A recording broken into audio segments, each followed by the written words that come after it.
Your thoughts on Gailey's effort and keeping that one close through the first 5? Well, I thought Frank did a good job to keep it at 2 runs. They had a lot of base runners, and there was a lot of pitches, and he was able to do a good job of minimizing damage. He made the pitches when he had to, but unfortunately, those stress situations during the first 5 innings really, mounted up when it comes to a pitch count, and he was at 90-some pitches after 5 innings, and at that point we were going to have to make a change. Tough night for the bullpen, unfortunately, but a strong finish from Buchanan. And did you see adjustments that you were hoping to see with all that work that he's put in? Well, there are some good adjustments going on. Fletch and him are working really hard on the side, trying to do some things with his delivery and his body mechanics. So I think it's a little bit of a work in progress, but I think it has gotten better over the past couple weeks. And, he did a good job last night. He inherited bases loaded. That only resulted in 1 run with nobody out. And then I think he had a clean 9th. I think it was a 1-2-3 9th. So, that's all good signs. And the fact that we were able to run him out there, for a second inning, that was all good stuff.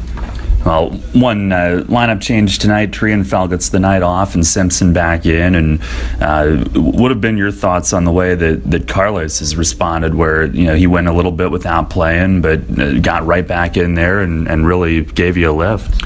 He really did. He stayed very professional, when he wasn't playing. Obviously, when we got Simpson here, we wanted to give him some at-bats, and that took Carlos out of the lineup for a while. But, he kept working. He stayed focused. And I really think when he got back in the lineup, it was more of a, okay, I'm going to do everything I can to not come out of here. And he did that.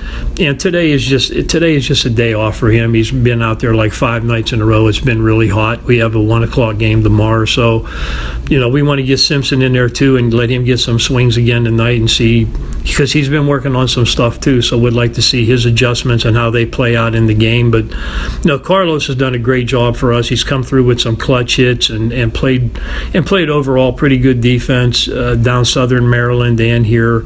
He had a couple tough plays last night, but that's not why I'm not playing him. I'm giving him the night off, just the same way I gave Witherspoon a night off last night. So we have to protect these guys a little bit. It's really hot, and we still have a couple games to go before Monday. And so Carlos has done a great job.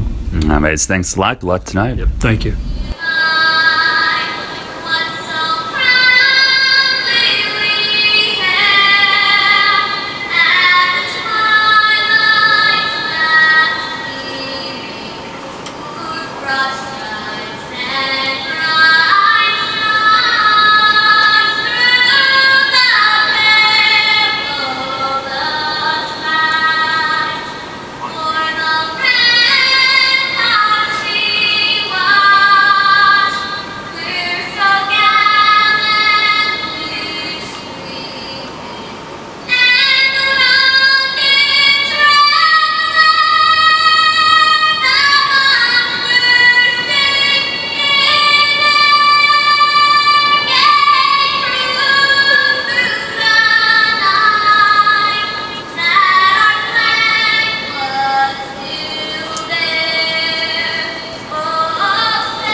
Our national anthem here tonight at Peoples Bank Park as the Revs look to gain the leg up in this series against the Skeeters. Revs have taken the field. Our lineups brought to you by Flying Feet. For Sugar Land, it'll be Joe Benson in right field leading things off. Josh Prince, the second baseman, hits second. Anthony Jansanti at shortstop will bat third. Hitting cleanup at first base is Travis Scott. Brian Pounds, the third baseman, hits fifth. Wilfredo Rodriguez will DH and bat sixth. Cole Gillespie in center field hitting seventh. Hector Oliveira in left field bats 8th. And batting 9th and catching is Santiago Nessie, the former Bluefish backup. Again, Benson, Prince, Jansanti, Scott, Pounds, Rodriguez, Gillespie, Oliveira, and Nessie for the Bluefish facing Steve Janis. For the Revs tonight, they will have Alonzo Harris leading off in left, Alexi Casillas, second baseman, bats second, Isaias Tejeda at first will hit third, Michael Burgess in the cleanup spot DHing, Luis Cruz will catch and hit fifth, batting sixth in right field is Jared Mitchell. And I think Cruz got maybe a ball in the dirt that got him during warm-ups here. Mason Chong coming out to make sure he's all right. Mitchell in right will hit sixth. Travis Witherspoon in center bats seventh. Hitting eighth at third is Chase Simpson. And Ryan Dent at short will bat ninth. And I'm wondering if it's dirt up in the eye or something like that. It looks like they're looking at his jaw. Ball might have bounced up under the mask and got him because Chung is putting pressure on either side of the jaw. Cruz is kind of tilting his head up in the air and pointing to, it looks like, the right side of his face primarily. A bizarre start to things tonight, but he will stay behind the plate. Again for York, Harris, Casilla, Tejeda, Burgess, Cruz, Mitchell, Witherspoon, Simpson, and Dent. Janis will get one or two more. He comes in 1-4 with a .493 ERA and 16 starts. Still in search of his first win since the home opener, despite so many quality starts since then. 87 2/3 innings, 96 hits, 36 walks, 37 Ks, opponents hitting .279. Another one of those quality starts last time out, but not a win. It was a no decision at Southern Maryland. Revs 1-11. He went 6, giving up 3 runs and 1 earned. Well, that's kind of been the theme for Steve Janis. Quality starts, but no wins to show for it. His only win this season, his last win this season, was the home opener on April 28th against Somerset. Now Joe Benson makes his way up. Our Dasher Investment Services first pitch is about to be thrown here tonight. And Janis winds and deals, and a liner yanked foul over the stands on the left field side, and it ricochets out into left field, and it's no balls and a strike. Benson with a rocket foul, and up there swinging first pitch. It comes at 6:33. Here's the 0-1, and he bounces it to short. To his left goes Dent. He's there, and sidearms to first, and got him. 1 up, 1 down, quickly to start the night. A ground out for Janis, who had a ton of ground outs in that last start at Southern Maryland. I believe it was 13 of the 18 were on the ground for him. And a nice job there. Benson hit the first one hard, was out in front, so Janis slows it down a little more and gets Benson to reach for it and roll over to short. Here is Prince, and a ball down and away misses. Temperature has dropped to 82 degrees with a little drizzle this afternoon, but that's all we had. Here's the 1-0, and it's on the outside corner for a strike. Unfortunately, I do believe the threat of storms probably kept some folks away tonight, but pleasant evening to start this one off, fortunately. The pitch, and it's a called strike down and away on Prince, 1-2. Had the grand slam last night, his 7th home run. Comes in hitting .243. Janis will fire, and it's in the dirt, blocked by Cruz. Rebs are in their alternate navy jerseys tonight. Sugarland is in their black jerseys after winning in those last night.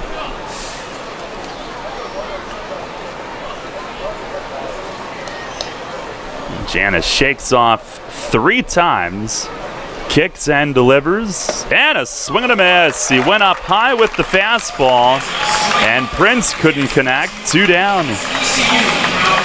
Once again, good sequencing by Janis. Goes down and away with the slider, then back up high with the fastball, and he gets Prince to chase. Revs tonight in search of their 400th all-time regular season win here at Peoples Bank Park. Here's Anthony Jansanti, who's in the 3-hole tonight with Kevin Aarons out banged up last night. First pitch is wide for a ball. Jansanti at 280 with 4 home runs, 29 driven in. Janis with the pitch. Swing, and he pops it up. Shallow right center. Casilla out from second. Long track in for Witherspoon, but he's there on a high pop fly. And the catch is made in shallow center. Janis sets him down in order. We've played a half inning tonight. It's the Skeeters nothing, and the Revs coming up. You hear a lot about CPAP masks these days, but here's something you don't hear much about. Over half of the people who wear a CPAP mask for sleep stop wearing it within a year. How's that working for you? Dr. Gordon Bell would like you to hear this. York Dental Sleep Therapy has dental options that can help many of those people. If you or someone you live with is struggling with sleep apnea, visit yorksleep.com and see how Dr. Gordon Bell can help return your home to peaceful nights of deep, restful sleep. If you're groggy during the workday, if you wake up feeling exhausted, if you would like to get your nighttime sleep patterns back to a healthy state, get a confirmation from your doctor, then meet with Dr. Bell at his office on West Market Street in Hallam. He'll evaluate your symptoms and discuss which treatments would best suit your situation. Dr. Bell can restore restful sleep and get you feeling better day and night. York Dental Sleep Therapy. Call 316-1299 or visit yorksleep.com to learn more. Hey Revs fans, get points or great rewards just by supporting your team through the new Revolution Rewards program. Use the new York Revolution app to receive and earn points for ballpark food, store discounts, stadium tours, and more. Available through the Apple and Google Play stores, the York Revolution app also features team news and exclusive content, contests and promotions for Revolution prizes, online ticket purchases, live game streaming, and more. Download the York Revolution app today. Free stuff by supporting your team? That's Revs time. This is Brad Allen. You're listening to York Revolution Baseball on the home of the Revs. Sports Radio 1350 WOYK. First in York, first in sports.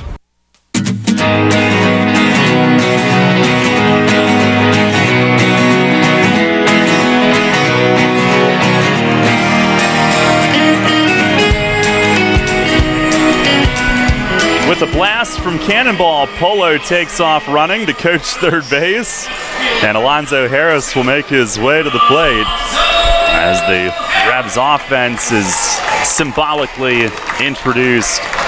Quieted last night, but over the last 5 games, hitting .335, about 6 runs per game. And Alonzo Harris will lead it off. Skeeter's righty Mitch Talbot toes the rubber, 3-2 with a .563 ERA. And his first pitch of the night is down and away. Harris 5th in the league in hitting at .306. 3rd in runs scored with 48. There's 8 home runs. Here's the 1-0. And it's on the outside corner for a strike. Our plate ump tonight, Jim Clayton, Brian Miller at first, Brian DeBrouwer at third base. As Talbot kicks and deals, and a bouncer toward third, but foul. That'll get to Polo, who fakes the flip to Pounds. He's over at third tonight. Had to play some second last night when they maneuvered things. There's the 1-2. And a swing and a miss. Fastball down around the knees. And Talbot starts his night with a strikeout. It's his 9th start, 11th appearance. 40 innings, 52 hits, 18 walks, 37 Ks. Opponents hitting .302 off of him. And here's Casilla with the 19-game hitting streak coming in tonight. Last 2 nights, he's extended it right away in the first inning, hitting .423 on the streak. First pitch is swung on, dribbled foul, first base side. Travis Witherspoon wanted that foul ball. He came out of the dugout very determined to be the one to grab it. This is the 0-1, and it misses inside. He called off everybody else, it looked like. Alexi in 27 total games, hitting .389. Talbot steps back, lifts, steals, and it runs in tight. Had some late movement at 91 miles an hour, but missed 2-1.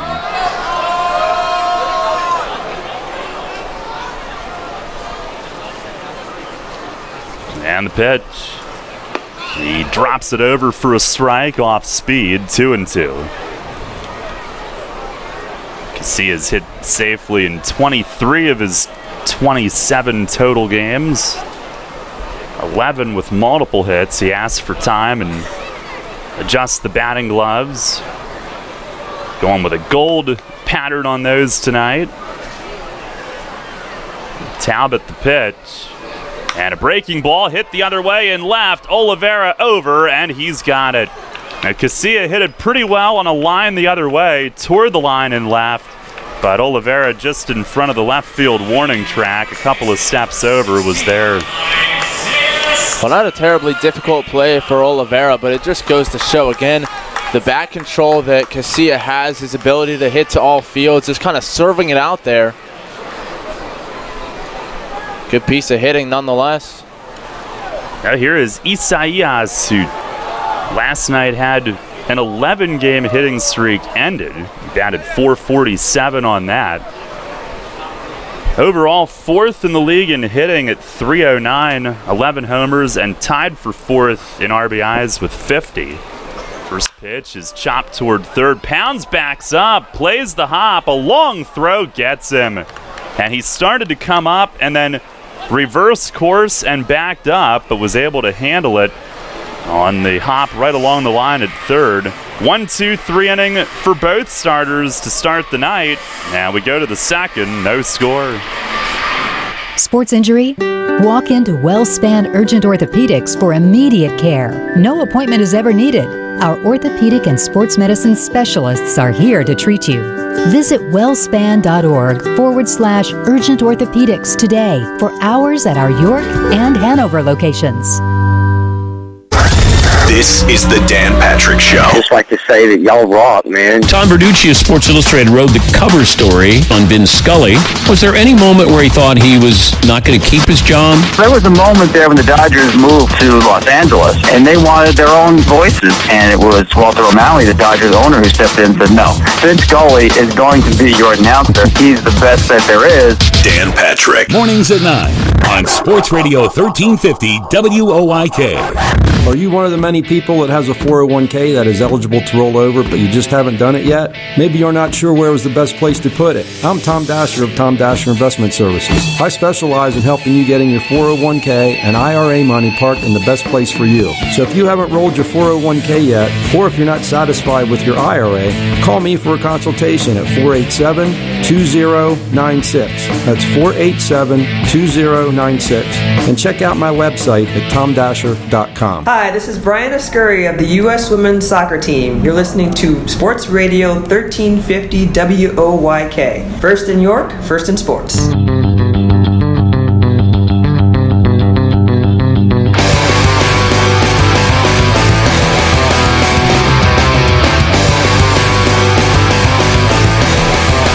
No score as we head to the second tonight, middle third of the order for Sugarland. Travis Scott will get things started. He had a big night last night. 3 for 5 and drove in each of their first 2 runs. The only 2 that Gailey gave up. Had a couple of 2-out hits that produced first and third innings. Pitch from Janice is just off the corner away. Scott hitting at .244 with 8 home runs. He officially is no longer listed as a catcher for them. He's now listed as an infielder. Pitch is grounded towards second. Casilla up the middle, backhands, and the submarine throw gets there. Got him by a step, and Alexi, who had him played to pull, had to range way to his right, got to the ball, and made that flip from the submarine motion and got it there.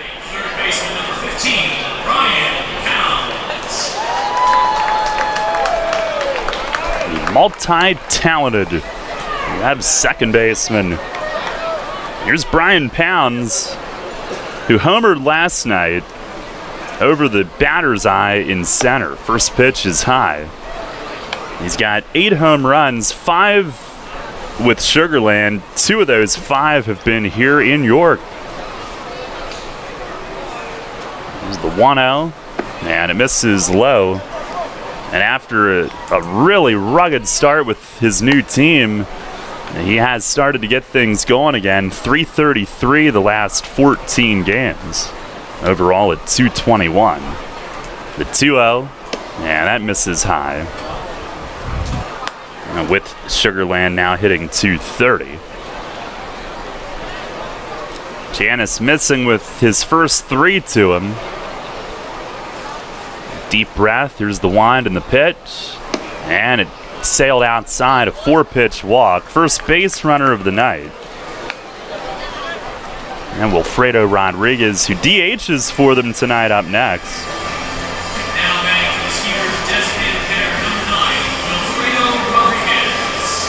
Janis has faced Sugarland twice, back-to-back starts in May. No decisions in both, gave up 3 runs in both. 1 on the road and 1 here. Here's Rodriguez, first pitch. He swings, slaps it through the opening on the right side, a hit. Pounds up to second, he'll stop. Casilla came running towards second, maybe trying to deke him and have some fun with him, but Mitchell still had it in right field. First and second with 1 out, and the Skeeters have their first hit. Really good piece of hitting there from Rodriguez, just slapping it behind the runner, had a big hole on the right side and takes advantage. He came in hitting .333 in 37 games, really one of the top hitting catchers in the league. Certainly the Revs guys are in that conversation. Here's Cole Gillespie, who's hitting .254. In his 16 games, pitch is a called strike on the outer half. He homered last night, his second. Hit it over the arch nemesis. Last 9 games, though, despite that, hitting just .148. There's the 0-1. And a breaking ball in tight. No score here in the second inning tonight.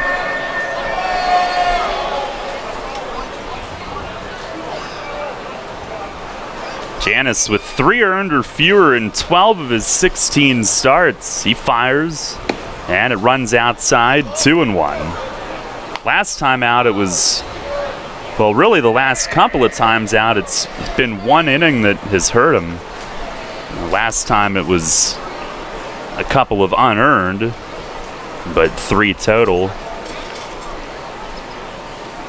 On the stretch, and the pitch. Swinging a ground ball. Oh, what a grab, Janis. He throws to second. Dent the turn. He was a little off balance, and Tejeda had to come off. They almost turned 2, but what a grab on a hot shot comebacker. He picks it, and the throw to second. Dent had to reach for just a bit, which got him a little out of rhythm. Great job, though, to get 1. 1-6 on the fielder's choice. I think it was a little bit of bad luck, though, at the same time. Janis made a heck of a play just to reach out and stab it. It was one of those I don't think he necessarily anticipated would go in his glove, and it kind of started off the play a little slower to second base.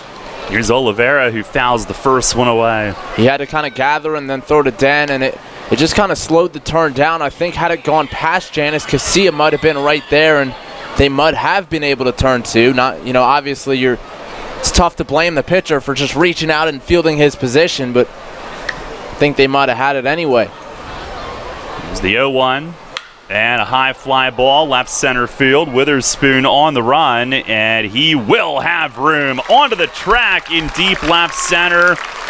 And it was just to the left of where the batter's eye ends. Onto the track, he catches it. He'll heave it up onto the Appel lawn in right center. Souvenir for a kid. And Janis works out of it. No runs, 1 hit, 2 left. We go to the bottom of the second. No score.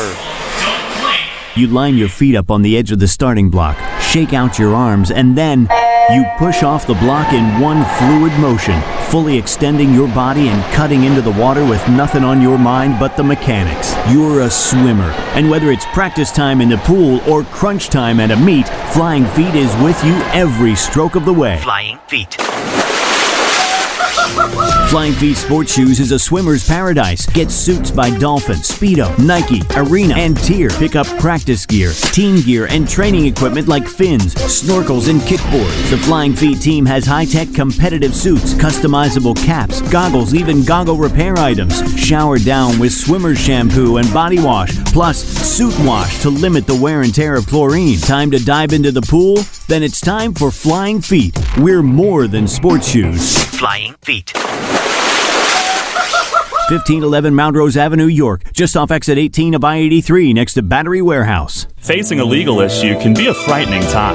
What's my course of action? How do I know who to call? Fortunately, the York County Bar Association makes it easy. Now, you only need to make one call to find the right lawyer for you. Call the York County Bar Association and let us help you find the right lawyer with our Attorney Connection Lawyer Referral Service. Just call 854-8755 or visit yorkbar.com. Don't hesitate in getting the help you need.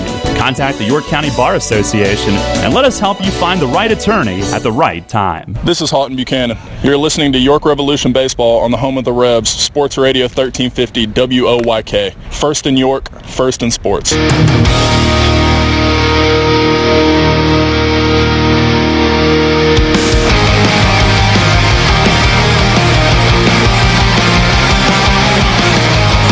No score. We go to the bottom of the second tonight.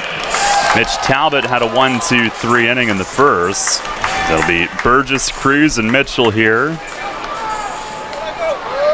Michael DHing tonight, hitting at .271, 11 home runs, 38 batted in. Talbot had a 10-pitch first, and the first offering is a little low. Janis had a 9-pitch first, had to work a little bit more so in the second, but got out of it unscathed.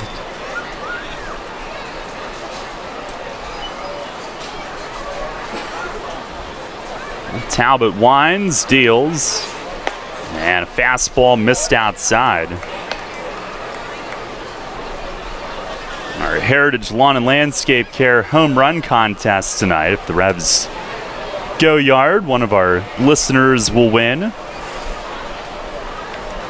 There's the 2-0. And it's right through for a strike. Tonight it's Chuck Dell who the Revs are swinging for. Revs have faced Talbot twice. There's the 2-1, and it tails outside. In his Skeeter's debut, he only went 2 innings. It was game 1 of a doubleheader in Sugar Land. Gave up 3 runs in 2 innings, and then a start here on July 1st. Revs beat him that night. 3-1, and a swing and a miss. Big rip from Burgess. The one here on July 1st, 5 innings, 5 runs, only 2 earned, but pretty productive night against him. Revs would eventually win at 7-3.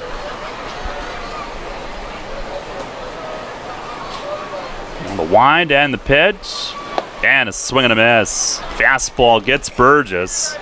Second strikeout for Talbot, who's retired all 4. Was roughed up a bit in his last outing. A 10-0 loss against Lancaster. 4 innings, 7 runs. Only 4 of those were earned, but gave up 8 hits. Here's Luis Cruz. First pitch is a strike, down and in on him. Had the plate. We had some concern for Cruz during pregame warm-ups. Got hit with, I assume, a ball that was in the dirt. The 0-1, and a big swing and a miss. Trying to lift and separate there. Foul tip into the glove. And Mason Chong came out and made sure that we were actually checking his jaw, but he was all right as it turned out. Now he'll ask for time. Talbot not working at an overly quick pace here early on. Perhaps his first start with Nessie. Nessie only playing in his 6th game with Sugar Land. So if it's not his first, he hasn't had many. There's the 0-2. And it misses in the dirt. Again, they set up in on Cruz, who is pretty tight to the plate normally.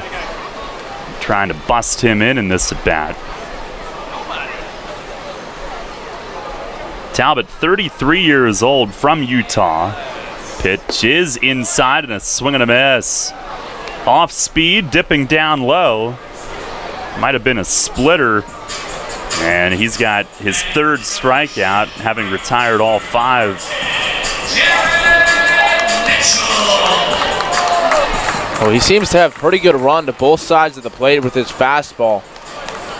Throwing a cutter and maybe a 2-seamer or a splitter like you said, but that time down and into Cruz, and he was all sorts of tied up. Here's Jared Mitchell with 2 down. And he had a 9-game hitting streak snapped last night. First pitch fastball caught the corner away. It's a strike. On his 9-game streak, hit .444 with 3 homers, 9 driven in. The wind and the 0-1. And a swing and a bouncer foul over to Witherspoon on deck. Very cool and calmly grabs it and hands it to the fan behind him. Mitchell at 280 overall, 6 homers, and he's 5th in the league in doubles with 21 now. 0-2, and it dives down low. Talbot, he's been in the big leagues with the Rays and the Indians. 43 outings, 41 starts. Also in this league previously with Long Island. Pitch down low, 2-2.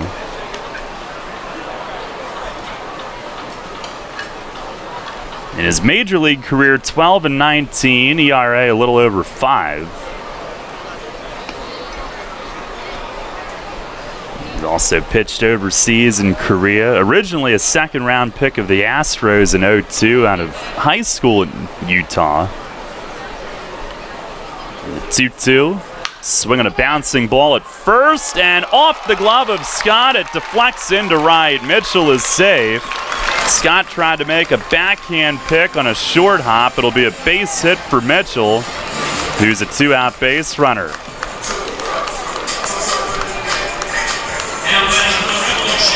Revs up to 4th in the league in hitting, 271 now. They have left some teams in the dust, and they have their first hit tonight. No score here in the 2nd inning. It'll get Witherspoon to the plate. He's had 2 of the last 3 games off, trying to get him ignited. The last 8 games, he's been held to a 172 clip, still hitting 280 overall, though. Mitchell in the lead from first. Talbot the pitch, and a chopper to third. Big hop to Pounds. He'll glove it above cap high and fires it across. Inning over, no runs, 1 hit, and 1 left. We go to the 3rd. Revs and Skeeters scoreless. Money and business are essential to the strength of a community. So is cheering and celebration and music and fun. That's why York Revolution games, concerts, youth sports, special events, and more happen at a place called People's Bank Park. People's Bank has been serving York County for more than 150 years. Always cheering, always celebrating, always committed to the things that make York County great. And to you having a great time at People's Bank Park. People's Bank, member FDIC, equal housing lender. York Mitsubishi Super Summer Sales Event is on, featuring Outlander Sports starting at $17,995 with 0% financing available for up to 72 months. Right now, $2,500 off all 2017 Mitsubishi Lancers, or a 7-passenger Outlander with discounts and rebates up to $4,000. So don't miss out on York Mitsubishi Super Summer Sales Event with a great selection and over 70 cars available. York Mitsubishi, just off Route 30 and Roosevelt Avenue in York. York Mitsubishi, where Mitsubishis always cost less. Sale ends 7/31. Hear that? It's the sound of summer. Sound nice? Call Kona Ice. We do it all. Schools, sporting events, parties, both corporate and birthday. You name it, we'll be there. We bring the party to you. If you need a little bit of fun in your life, we're the shaved ice truck for you. Oh, and we fundraise too. This summer, cool down with Kona Ice. Give us a call at 1-800-KONA-ICE or visit us online at www.kona-ice.com. Kona Ice. Flavor our world. This is Jay Gauls. You're listening to York Revolution Baseball on the home of the Revs, Sport Radio 1350, WOYK. First in York, first in sports.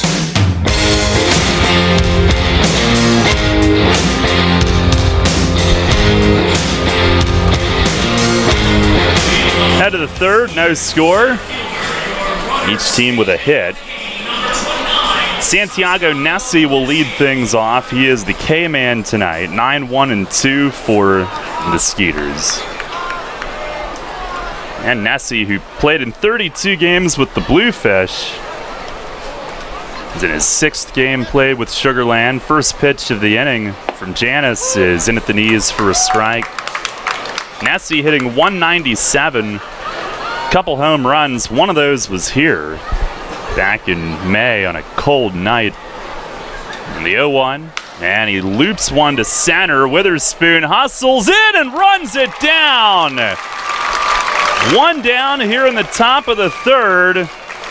And off the bat, most center fielders, it looked like no chance, but Travis Witherspoon, not most center fielders. He had him played deep and the other way. It was shallow and slightly toward pool, and he got there.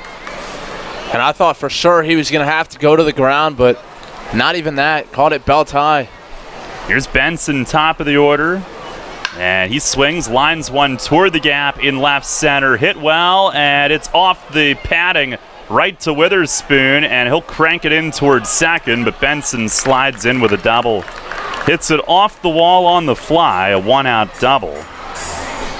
And he's in scoring position for Josh Prince. We'll pause for station identification. First in York, first in sports.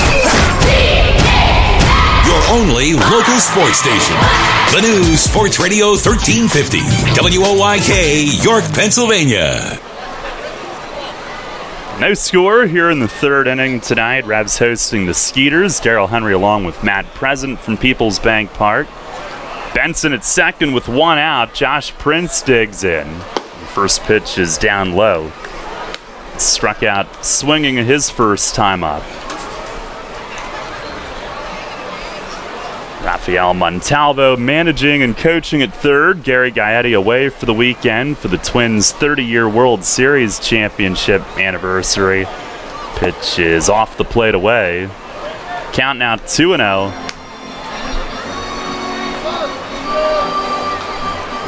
Prince, who's second in the league in walks behind only James Skelton. 2-0 count for him. Janice the pitch, and he lines one softly but right to short, and Dent will get to it. Scooting over to his right and able to flag it down, 2 outs.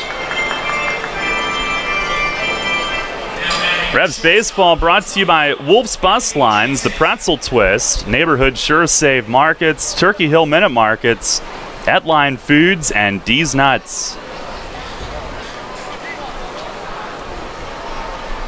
Runner at second, 2 down. Anthony Jansanti is the hitter. He flied to center his first time up.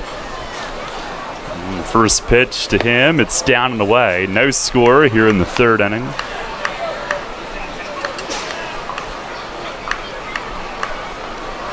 Jansanti, another former Bluefish. He was with them last season. Here's the 1-0, and a little bit low.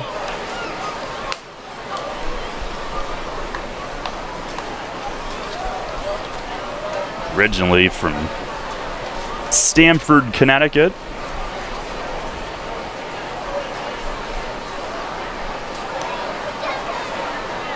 Went to Siena College in New York State. As Janice finds the outside corner, there's a strike, 2-1. And the A's drafted him in '09 from Siena, 49th round pick. Made it as high as AAA.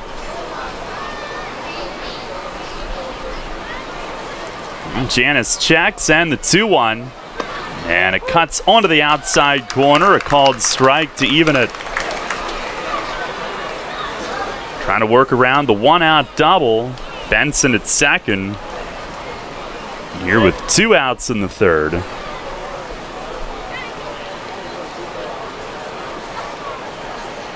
Long look in. Janis ready with it.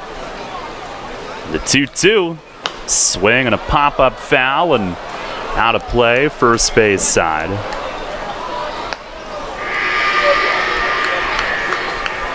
Jan Santi in the All-Star game a couple of weeks ago. 26-game hitting streak in the first half, May 3rd through June 12th.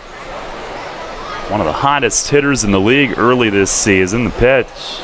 Breaking ball, he yanks a line drive foul over the stands in left.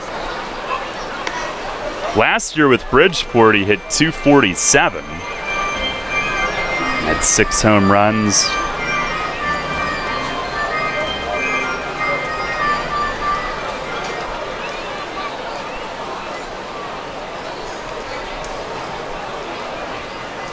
Janis ready, another 2-2. And a swing and a tapper right by the plate and fair. Cruz picks it up and tags him. And Jan Santi angrily arguing and pointing down at home plate. Jawing with plate on Jim Clayton. He thought it was foul and Cruz got the quick out on him. Stepping around him to grab it, put the tag on him. He never even left the box. And an argument ensues. Montalvo coming down from third to intercede. And no help on the call. It'll stand. No runs, 1 hit, 1 left. Bottom of the third, still scoreless. Take it from me, guys. You want to make life happier? Your wife wants a nicer lawn. The kind of lawn you see on Home and Gardens and Martha Stewart. Here's a hint. You're not alone. Call your pals at Heritage Lawn and Landscape Care. They've got a way with lush lawns that the ladies like. And as you know, happy wifey, happy hubby. Winky face. Heritage Lawn and Landscape Care. World-class care right in your backyard. 717-292-9994. From Manny Brothers, almost famous, always a favorite. From Manny Brothers, almost famous sandwiches served on Italian bread. Your choice of meat piled high with cheese, fresh cut fries, coleslaw, and tomato. Every day is happy hour with half price on draft, bottles, and liquors. Tuesday and Thursdays, it's Primanti Pizza Feast wings and salad for under $20. We'll keep the wings flying with 59-cent wings all day Sunday and boneless wings all day Monday. Primanti Brothers, 2151 South Queen Street. Almost famous, always a favorite. Can you sit up, little guy? There you go. What a big boy. Whoa. Every time he grabs my maple donut, it pulls him over to one side. But he keeps on grabbing at it. Whoop, there he goes again. Wait, let's see how this works. Here you go, little dude. Here's another maple donut. Can you grab it? Well, there you have it, folks. Charlie's right. A balanced baby needs a maple donut in each hand. Maple donuts taste right. This is Logan Williamson. You're listening to York Revolution Baseball on the home of the Revs, Sports Radio, 1350 WOYK. First in York, first in sports.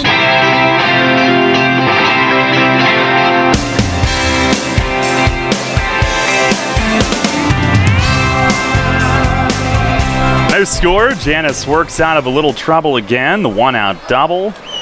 No further arguing done after that play at the plate. And Chase Simpson leads off and takes a strike. Simpson, Dent, and Harris against Talbot. He's allowed 1 base runner so far, a single by Mitchell. 0-1 to Simpson, and a shot on the ground up the middle, cut off at short by Jan Santi. He'll get lined up to make the throw and guns it there in time. Jan Santi, who's played all over the diamond for them, showing some range to his left from short. He crossed behind second and threw it from there. I think Simpson may have just got that off the end of the bat a little. Seemed to die as it crossed over the pitcher's mound, and Jan Santi just able to get there shy of the outfield grass. One down, and here's Ryan Dent, who homered last night. Breaking ball from Talbot, sweeps in for a strike. Dent, a towering homer over the arch nemesis and left, and he's been swinging it well here this week. 0-1, and that misses down and away. It's hitting at .239, the home run, his third. He was on base twice last night. The night before, he had 2 hits. The night before that, he had 2 hits. Pitch is swung on and missed, a fastball.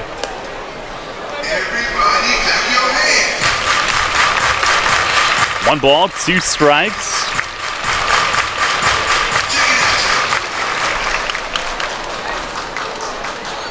Now the wind from Talbot, the pitch, and it breaks down into the dirt. Talbot, the youngest of 6.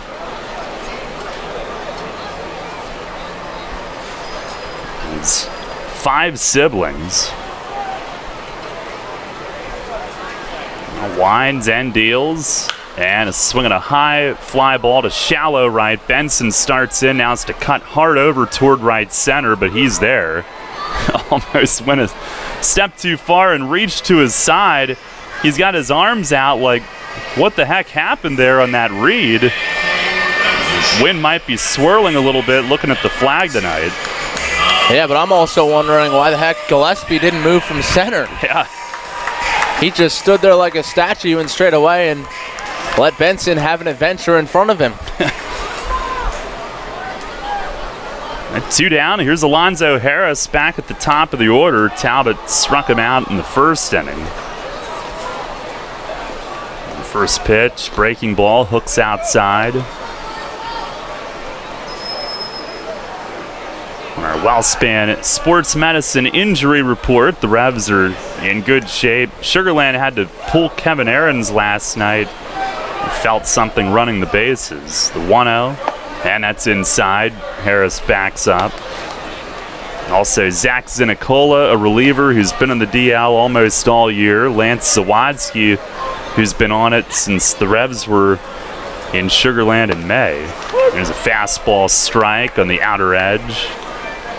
2-1 on Harris.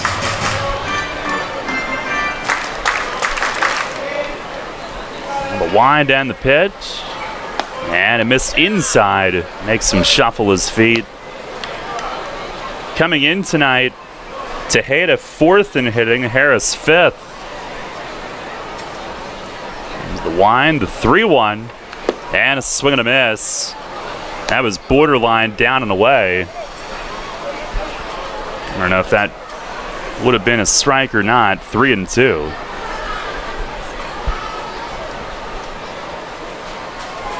Must have looked good out of the hand, though, certainly.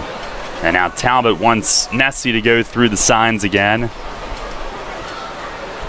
There's the 3-2. And a swing and a high fly to left. Got under it. Oliveira froze to Reed, now comes in. Calls off the shortstop. Jansanti sprinting all the way out. And Oliveira the catch, a 1-2-3 inning. So a quiet start for the Revs offense against Talbot. Going to the 4th, Matt with the call. The Revs and Skeeters scoreless. Having the gang over to watch the game? Keep them happy with great BestJet products from your neighborhood SureSave markets. Football fans, hockey fans, basketball fans, everyone's a fan of game day party planners with $18.93 deli items. BestJet hot dogs go great with BestJet kettle cooked chips. Or serve up a couple BestJet rising crust pizzas with 12 packs of BestJet soda. Throw the best game day party ever with BestJet products. Shop Sobel's Markets in Shrewsbury, Stewartstown, Whiteford and East York, Wetzel's in Glenrock, and Nell's Market Fresh Foods in Spry. Facing a legal issue can be a frightening time. What's my course of action? How do I know who to call? Fortunately, the York County Bar Association makes it easy. Now, you only need to make one call to find the right lawyer for you. Call the York County Bar Association and let us help you find the right lawyer with our Attorney Connection Lawyer Referral Service. Just call 854-8755 or visit yorkbar.com. Don't hesitate in getting the help you need. Contact the York County Bar Association and let us help you find the right attorney attorney at the right time. Enter Rutter's Summer of Freedom sweepstakes today. Look for the entry star, purchase participating products, scan your Rutter's rewards card, or enter VIP information at checkout and automatically be entered to win your choice of a 2017 Jeep Wrangler Unlimited Sport, Ram 1500 Bighorn Quad Cab, or Dodge Challenger RT from Stettler. Drive better, drive Stettler. Free gas for a year and one of thousands of prizes, including Red Bull, Pepsi, and Pennsylvania Lottery scratch-off tickets. Must be a Rutter's VIP to enter. Rutter's, why go anywhere else? This is Luke Westfall. You're listening to York Revolution Baseball on the home of the Revs, Sports Radio 1350 WOYK. First in York, first in sports.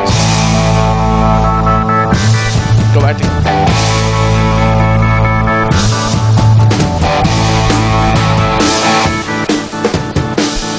Travis Scott to lead things off for the Skeeters. Top of the fourth, Brian Pounds, Wilfredo Rodriguez to follow. Facing Steve Janis. We're scoreless here through 3 innings. Sugarland with 2 hits, York with 1. Janis ready, he kicks and fires. The first pitch upstairs to Scott, 1-0. Scott now in his 12th pro season, his 6th in the Atlantic League, but 5 now with the Skeeters. And the 1-0 hit in the air to left field towards the line. A long run for Harris, and he will get there just onto the front of the warning track and put it away for out number 1. Lost his hat, but camped under it in time to make the catch. 1 up, 1 down in the 4th. For the Skeeters, third baseman number 15, Brian Pounds. There's Brian Pounds. Pounds a walk his first time up. Last night, a home run over the batter's eye in straightaway center field. Second one he's hit against his former team. First pitch from Janis hit in the air. High, but not all that deep. Right center field, Mitchell with a beat on it. Back a few steps and drifting, but he makes the catch. Well, we surmised last inning that the wind might be swirling out there, and certainly evidence on that play. Mitchell seemed like he had a good beat in at the last second, had to take a couple quick steps back to haul it in. 2 down for Wilfredo Rodriguez. Rodriguez, the first hit of the ball game, a single in the second.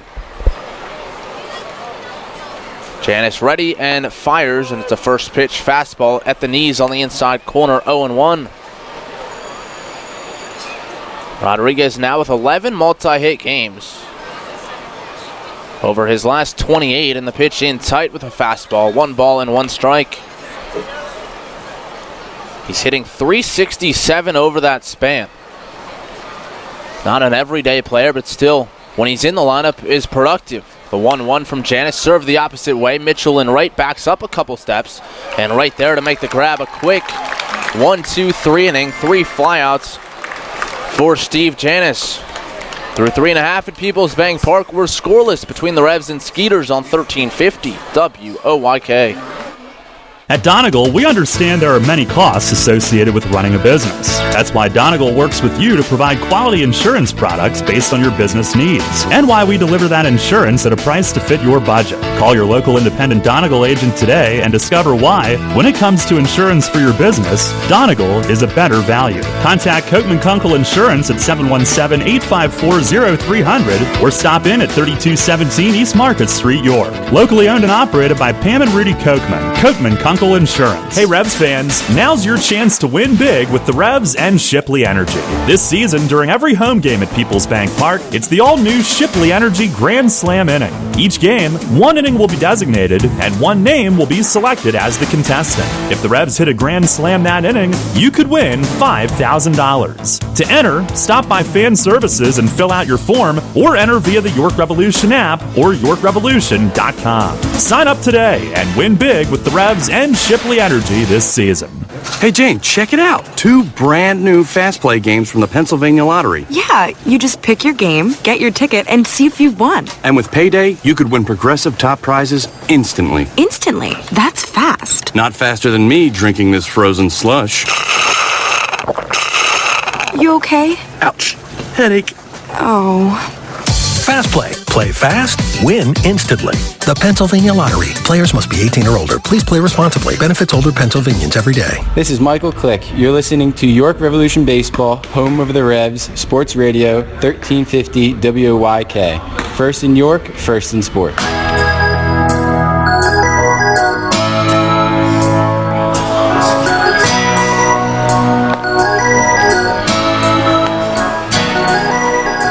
Mitch Talbot just one over the minimum through 3 innings. A single through the right side off the bat of Jared Mitchell. So here in the 4th, it'll be 2, 3, and 4. Alexi Casilla, Isaias Tejeda, Michael Burgess. We're scoreless from Peoples Bank Park. Here in Game 3 of a 4-game set. Each team with 1 game. The Revs 11-2 winners on Thursday. Skeeters coming back with a 9-2 victory last night. As Casilla digs in from the left side. Talbot goes from the windup, and the first pitch to Alexi. That one down and in. It bounced and it got him. Looked like it got his back foot as he tried to maneuver it out of the way. Could not do so, but will get on base on the hit by pitch. So the Revs with a leadoff man on for the first time today, and now the umpires are going to get together and confer as to whether or not that did indeed hit Alexi.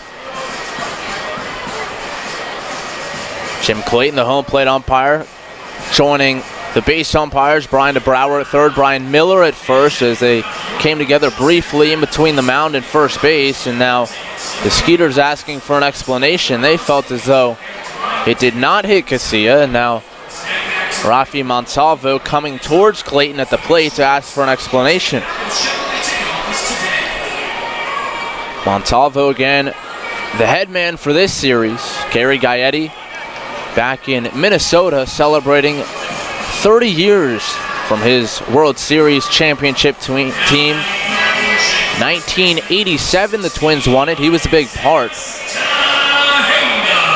The ALCS MVP, in fact, and he hit a home run in the ALCS in his first 2 plate appearances. But they rule in this situation that it did indeed catch the foot of Casilla, so he's on at first to lead off the frame. And here comes Tejeda. Tejeda drops the bat. He'll adjust that elbow protector before digging in against Talbot. Talbot now will work from the stretch. Prince playing close to the bag at second. Infield looking to turn 2. First pitch to Tejeda, a breaking ball, bends over the inside corner, strike 1. Tejeda started out of the box, but a late snap to that one caught the inner black. Tejeda with his 11-game hitting streak snapped last night, but still up among league leaders in a slew of offensive categories. 4th in the league in hitting at 309. The setup in, a long hold. Casilla jumping off of first, and now the pitch from Talbot, swing and a miss. Took something off, down and in. Looked like a changeup. And now it's 0-2. In addition to that 309 average, Tejeda tied for 4th with 50 runs knocked in. 1st in the league with total hits at 93. 152 total bases, that's tied for 2nd. 22 doubles, good for 4th, and 35 extra base hits, 3rd best. Before the 0-2, a throw to first, and Casilla back in with a dive. He's also 4th in the league in slugging at .505, so getting it done in all facets offensively, and the more he's played first base, the better he's looked with the glove over there, digging out a few plays the other night in Southern Maryland, saving some errors from the rest of the infield. Talbot sets 0-2. And the pitch on the way. Popped him up, a jam shot left of the plate, and that will drift back and out of play. Tejeda doing a nice job to pull the hands in and get to a pitch tight to his body.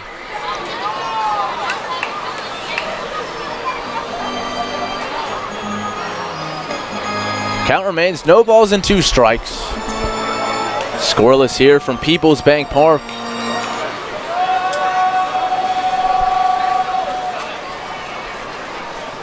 Talbot looks at first, the 6-1 righty sets. Set up in again. A long hold, and now he steps off. Certainly paying a lot of attention to Casilla over there at first base. He's 3 for 4 in stolen base attempts so far this year. Another check from Talbot. Now he's ready. And the pitch to Tejeda. Ground ball off the mound. Caroms towards the shortstop, Jan Shanty. He shovels to second for 1. And the relay to first in time. It's a double play. Tough hop handled by Jan Shanty. And Prince with the turn, erasing the leadoff base runner.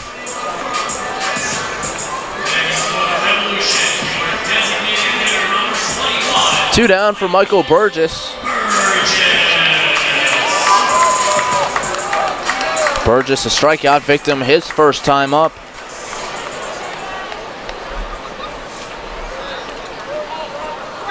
Lefty against righty, as Talbot will go back to the windup. He winds and the pitch. Swing and a miss. Tantalizing breaking ball, bending out for the plate, and Burgess out in front.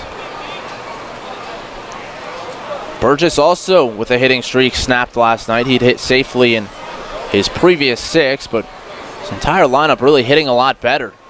The 0-1, Burgess pops it up, fouling out of play off to the left. The Revs up to 4th in the league overall in hitting at 271 as a team, but over their last 10 games, they're at 301. And even better over their last 5 at 335 as a team. That resulting in a lot of hitting streaks. Burgess, Trienfeld, Tejeda, and of course Casilla and Mitchell as well. And that pitch down and in, and it forced Burgess to hop over it as he went to his knees, almost leaning over the heart of the plate. 1 ball and 2 strikes. Talbot trying to make Burgess uncomfortable on that delivery on the inside part of the plate. Burgess certainly sees a lot down there on the 1-2. Reached for and poked out to center field right there, Gillespie, and in his tracks he has it, and that will retire the side. A hit by pitch, but a double play erases that. A 3-up and 3-down inning for Talbot. And after 4 complete, we're scoreless from Peoples Bank Park on 1350 WOYK. This is the Dan Patrick Show. Everything for morning. 5 bad calls in 13 seconds. What's more impressive, what Reggie Miller did to the Knicks or what the officials did to NBA fans in the final 13 seconds? Reg had 8 points in 9 seconds. Yes. Or 5 missed calls in 13 seconds. What's more impressive there? And I thought Reg was. But that's pretty impressive. You missed 5. You missed every one of them. But, you know, total transparency. They've admitted that they missed these calls. But it's almost like, and if you're Catholic, you understand this, you just go to confession, and all of a sudden that just wipes away your sin. So this is sort of the referee, the NBA's version of confession. Hey, we made some mistakes. We'll see you in Oklahoma City. The Dan Patrick Show. Break out some ID. That's just good radio. Mornings at 9 on Sports Radio 1350 WOYK. Need material handling equipment for your company's busy season? Mid-Atlantic Industrial Equipment offers a full line of rental equipment to keep you operating at maximum efficiency. Forklifts from 3,000 to 15,000 pound capacity, narrow aisle reach trucks and order pickers, electric pallet jacks, scissor lifts, and forklift clamp attachments. Daily, weekly, and monthly terms available. Call today at 888-383-LIFT. That's 888-383-5438. And check us out online at midatlanticindustrial.com. This is Paul Fletcher. You're listening to York Revolution Baseball on the home of the Revs. Sports Radio 1350 WOYK. First in York, first in sport.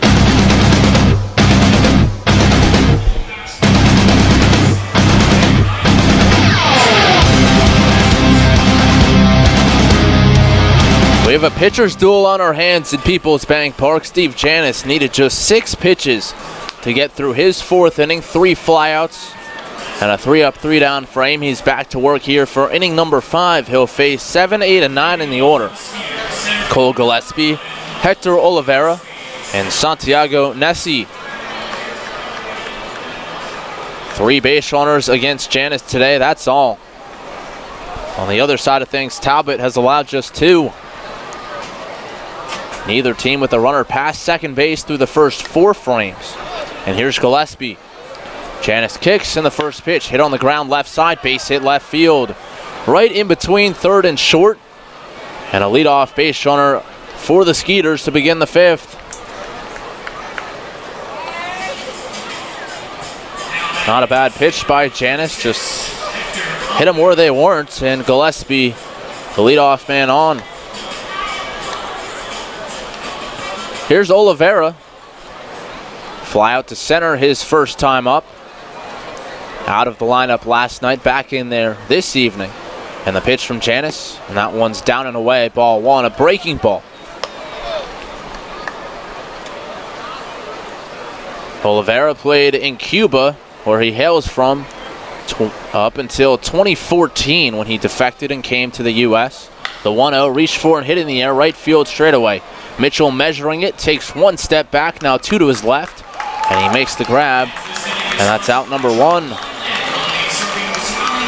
Oliveira playing in the World Baseball Cups, the Cuban National Series, and the 2009 World Baseball Classic, in addition to the Pan Am Games. So he certainly got in a lot of high competitive baseball, but now coming over to the U.S. and playing here for the Skeeters. Here's Nessie.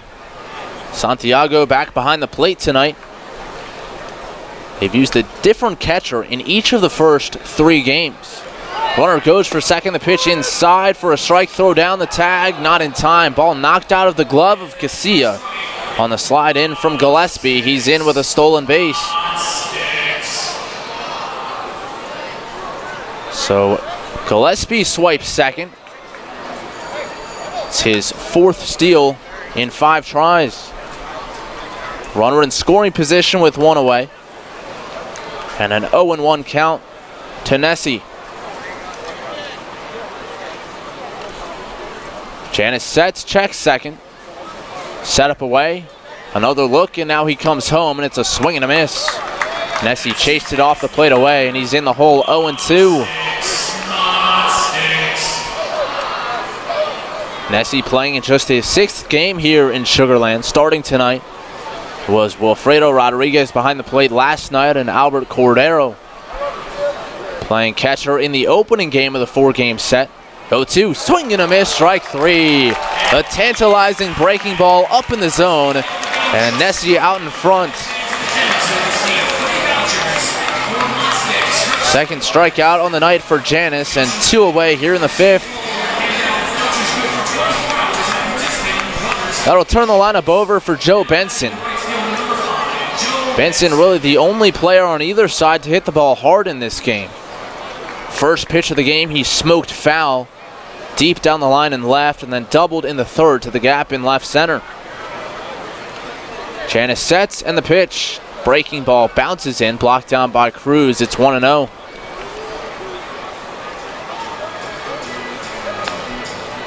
Benson really coming alive in his last 11 games.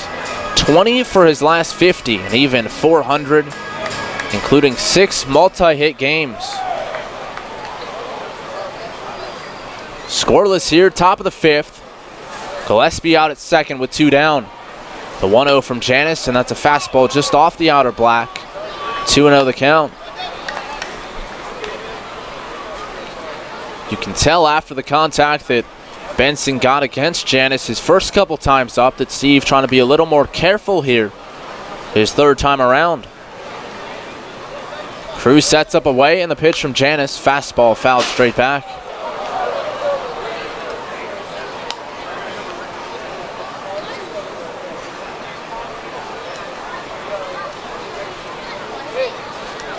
Benson's last full season with the Skeeters was 2015. Didn't play a whole lot that year, just a 200 average with a double and a run driven in, but back there a couple years later, really impressing, working his way all the way up to the top spot in the order. The 2-1, a swing and a miss. A challenge fastball high and tight, and Benson swung through it.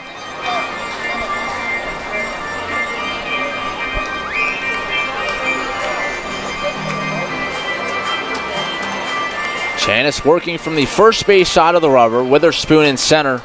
playing Benson the opposite way. A big gap in left center. Janis sets and now steps away. The Revs backed up around the infield. Breeze continues to blow out, but certainly swirling here tonight. And the 2-2 in tight. It nearly got him. Benson hopping back and out of the way. So now it's a full count, 3 balls and 2 strikes.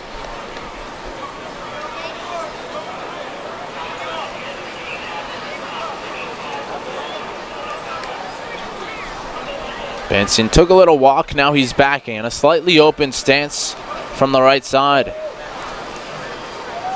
Look at second, and the payoff pitch.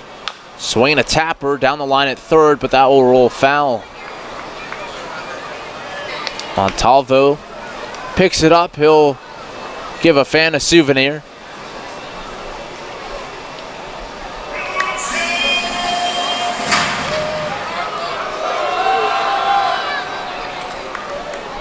Janis in this pitcher's duel has certainly been efficient. He's at just 53 pitches here and is a strike away from ending his half of the 5th.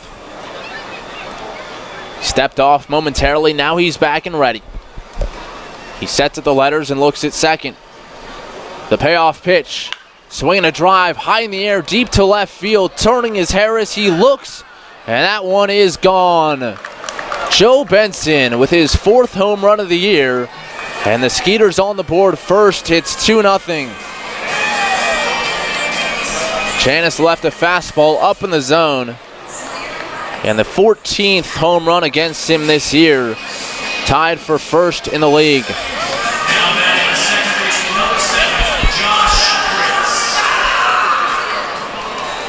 Up and over the arch nemesis and straightaway left, and that'll bring up Josh Prince.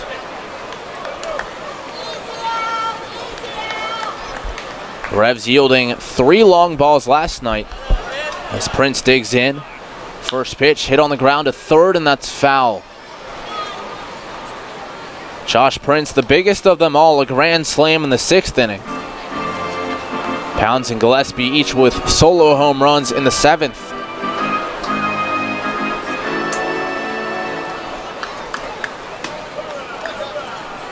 Oh, 0-1 the count. Janis winds and the pitch. That's a called strike outside corner off speed. And Janis in the driver's seat, 0-2. Prince 0 for 2, a strikeout in the 1st, a line out to short in the 3rd. The 0-2, swing and a miss, strike 3. Breaking ball got him as he slams the helmet in front of home plate. Janis gives up a 2-run home run, but bounces back to get Prince on strikes. 2-0 Skeeters, and we're halfway home from Peoples Bank Park on 1350 WOYK. Did you know that Shipley Energy can take care of all your energy needs? From heating oil and propane to providing your home with electricity and natural gas. We also provide heating and air conditioning service and installation. All of your energy needs are under one roof at Shipley Energy. To learn more, visit ShipleyEnergy.com. Call 855-4SHIPLEY and don't forget to ask about our $100 rebate. Shipley Energy. Energy for life. Facing a legal issue can be a frightening time. What's my course of action? How do I know who to call? Fortunately, the York County Bar Association makes it easy. Now, you only need to make one call to find the right lawyer for you. Call the York County Bar Association and let us help you find the right lawyer with our Attorney Connection Lawyer Referral Service. Just call 854-8755 or visit yorkbar.com. Don't hesitate in getting the help you need. Contact the York County Bar Association and let us help you find the right attorney at the right time. Enter Rutter's Summer of Freedom sweepstakes today. Look for the entry star. Purchase participating products. Scan your Rutter's rewards card or enter VIP information at checkout and automatically be entered to win your choice of a 2017 Jeep Wrangler Unlimited Sport, Ram 1500 Bighorn Quad Cab, or Dodge Challenger RT from Stettler. Drive better, drive Stettler. Free gas for a year and one of thousands of prizes, including Red Bull, Pepsi, and Pennsylvania Lottery scratch-off tickets. Must be a Rutter's VIP to enter. Rutter's, why go anywhere else? This is Ryan Dent. You're listening to York Revolution Baseball on the home of the Revs, Sports Radio 1350, WOYK, first in York, first in sports.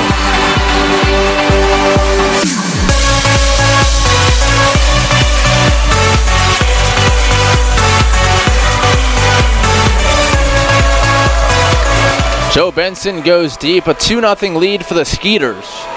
As we head to the home half of the fifth, it'll be Luis Cruz, Jared Mitchell, and Travis Witherspoon. Mitch Talbot has faced just one over the minimum. Cruz digs in, righty against righty, and the first pitch. Swinging a ground ball right at shortstop. Jan Santee charges, picks his hop, and he guns it across for out number one. One pitch, one gone to begin the fifth, and that'll bring up Jared Mitchell.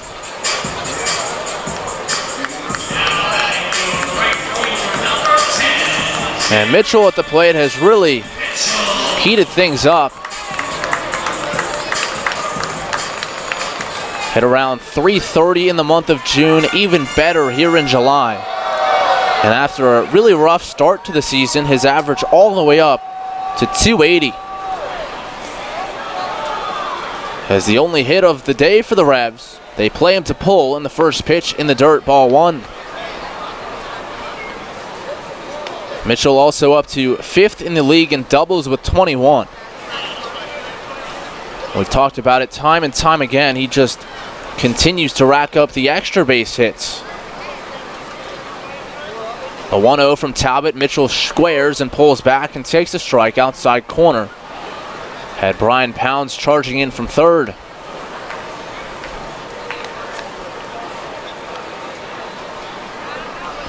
Talbot, an original 2002 selection by the Astros in the second round. His MLB debut came with Cleveland, and the 1-1, a breaking ball bends over the outside edge as Talbot gets ahead 1-2. It was against Boston, and it came September 15th, 2008. At the age of 24, he came in relief of Scott Kazmir. 1-2 the count to Mitchell. And the pitch on the way, breaking ball, and Mitchell lays off. Started to go, but holds up on a pitch in the dirt. Count even at 2-2. He worked 3 innings, gave up 5 hits. Struck out 2, walked 3, but a couple of home runs touched him up by Youkilis and Ellsbury. Did strike out Jason Bay and Jason Veritek in that debut. He winds, and the 2-2 to Mitchell. In tight, ball 3, and the count runs full. Made his first major league start about a week and a half later. That against the Orioles in the second game of a doubleheader. And the payoff pitch to Mitchell. That one's in the dirt, ball 4. Jared Mitchell has been aboard twice. This time reaching with a 1-out walk.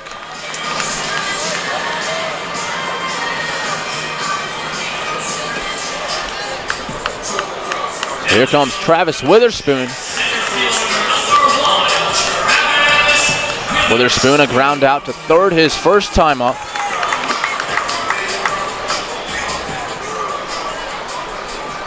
Spooney, a guy who's moved around in the lineup a lot lately over the last couple weeks, has been in the leadoff spot, the 2-hole, the 9-hole, the 6 spot. Tonight batting 7th. And now is a chance with Mitchell on at first. Talbot sets a close stance, and the pitch on the way, breaking ball in tight, ball 1.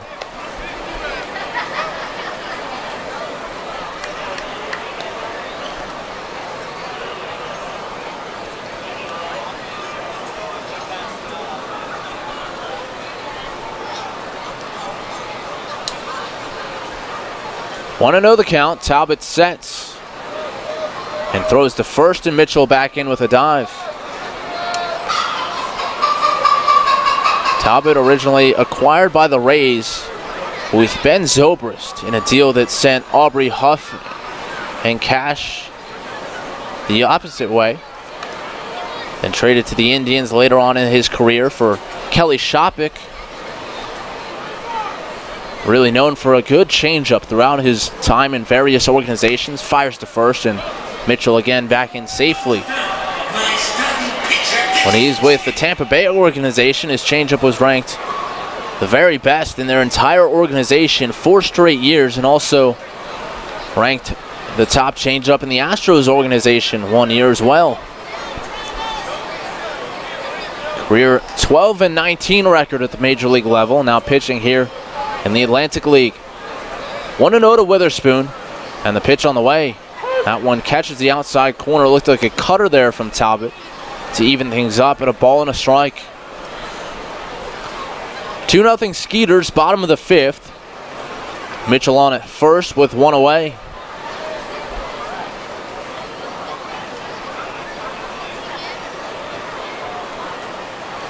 Talbot sets. Short lead from Mitchell. He's inching it out, however. A long hold, and now a look and no throw.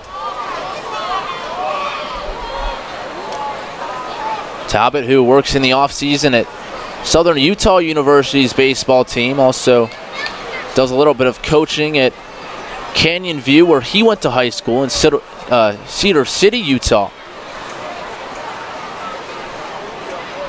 1 ball, 1 strike. Runner goes in the pitch, a check swing, the throw down to second, and out is Mitchell. Does not even slide, perhaps a botched hit and run there as Witherspoon laid off, and Mitchell kind of gave himself up. So some confusion on the base pass there for the Revs. Mitchell erased, and now it's a 1-1 count, a 1-2 count to Travis Witherspoon with 2 men down and the bases empty.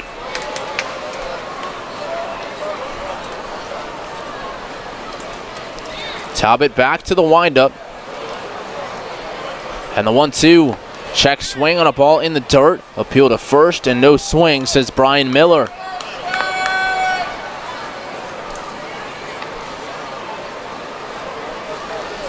Talbot rubs his right hand in the dirt just to the right of the pitching rubber.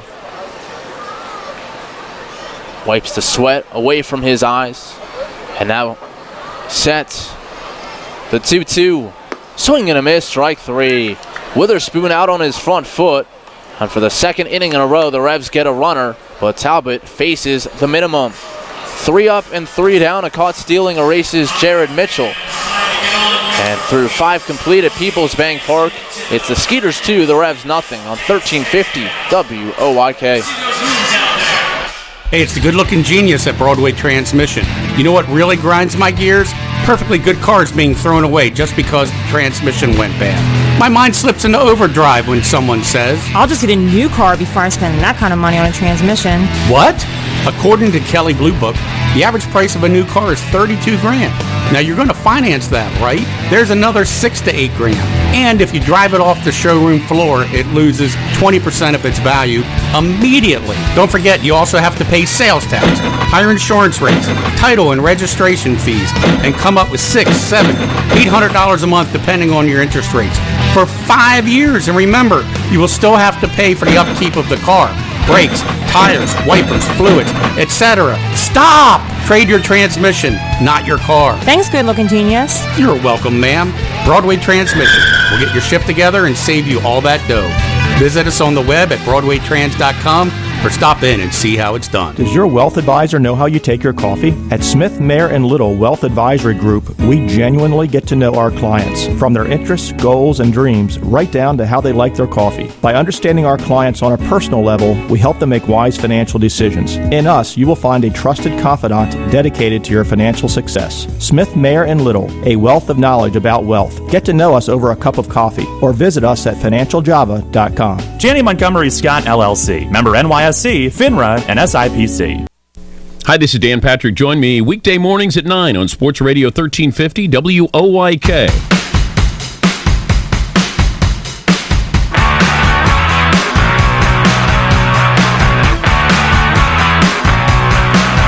Alongside Darrell Henry, I'm Matt President, welcoming you back to Peoples Bank Park. It's 2-0 Sugarland. Anthony Jansanti leading off the 6th, and the first pitch from Steve Janis bounces in. Ball 1. Jansanti, Scott, and Pounds due up. 3, 4, and 5 in the order. Janis winds in the 1-0. High fly ball, right center field, hit pretty well, but back is Witherspoon. Mitchell converging, and Witherspoon takes charge and makes the catch just onto the warning track for out number 1. One had some carry to it, but Witherspoon tracks it down. 1 up and 1 down to begin the 6th. 2 runs on 4 hits for Sugar Land. They scored twice last inning, a 2-run home run from Joe Benson, the only damage done in the ballgame. The Revs have had just 3 runners on, and Mitch Talbot has faced just 1 over the minimum. Revs no runs on 1 hit. Here's Scott, and the pitch from Janis in tight. It nearly got him, 1-0. Scott 0 for 2 in this one, a ground out to second, a fly out to left. The only lefty in the lineup against the righty Steve Janis. And Janis this season much better against righties than lefties, as he winds, kicks, and the 1-0. Outside ball 2. This season, righties hitting .235 against Steve Janis, but lefties .370. So fortunately, only has to deal with Travis Scott in the lineup tonight. And the 2-0 pitch, that one's at the knees for a called strike. Outside corner, a pitcher's pitch, and it's 2-1. Scott last night against Frank Gailey had a couple hits, both for RBIs. Finished with a 3-hit game, and he watches a fastball just off the outside edge, ball 3. Scott back in there at first base tonight. The last time the Skeeters were here, when the Revs swept them to end the first half, Scott was on the disabled list. A 3-1 pitch just outside. Close pitch, but Scott draws a walk with 1 away in the 6th. But Scott was out, and Brian Pounds against his former team was in there at first base. Pounds back at his usual spot at the hot corner here the last couple nights, although last night did play some second base after Kevin Aarons left with an injury. Scott on at first. Here's Pounds. First pitch is a called strike, knee high, 0-1.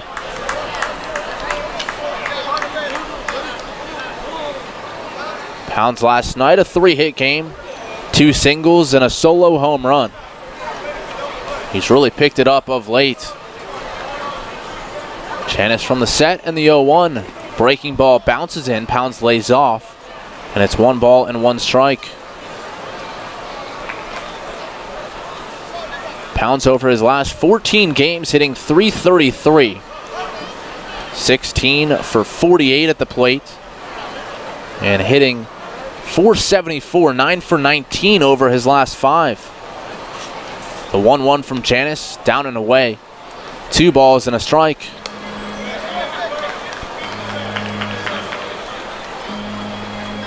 Revs infield looks to turn 2. The outfield playing Pounds a shade the opposite way as the wind continues to blow out towards right center.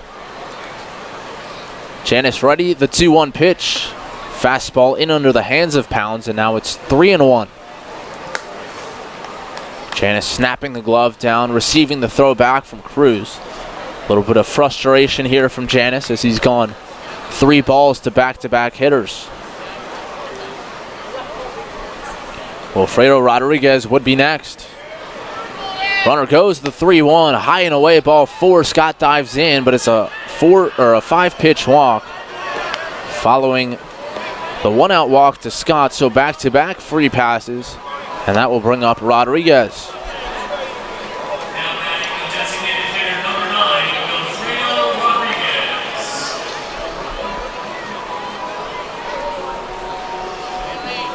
Rodriguez 1 for 2.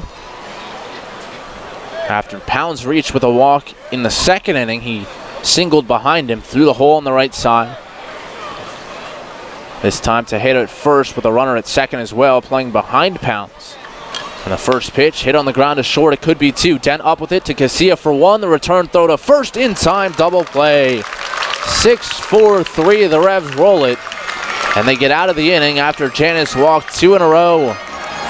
Through 5.5 at Peoples Bank Park, it's the Skeeters 2 and the Revs nothing on 1350 WOYK. Rich Eisen. I might be the mayor of the Follow Through Challenge community. I like it. The Rich Eisen Show.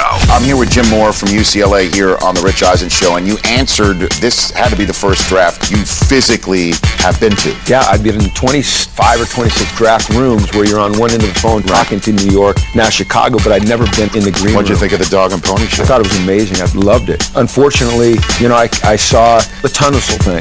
That was really amazing. And so to be able to go back to my players and say, okay, this is why we talk about decision making, and this is why we talk about the dangers of social media. And with Miles, you understand how fragile this career can be in the NFL. And so it pounds the point home to your players of the importance of an education and the importance of networking and setting yourself up for a life after football. Time to roll. This is the Rich Eisen Show. Weekdays at noon on Sports Radio 1350 WOYK. The York County Economic Alliance is York County's primary business resource, representing over 1,100 member businesses and 50,000 employees in York County. The YCEA serves to lead economic growth, connect local businesses, and to create a prosperous York County. This month, the YCEA celebrates the anniversaries of these members: Smith Village Home Furnishings, Columbia Gas of Pennsylvania, Maple Press Company, Shaler Yesco Distribution Incorporated, the York County Economic Alliance. Together, we prosper. Visit ycea-pa.org. This is Stephen Janis. You're listening to York Revolution Baseball on the home of the Revs. Sports Radio 1350 WOYK. First in York, first in sports. Hip, hip.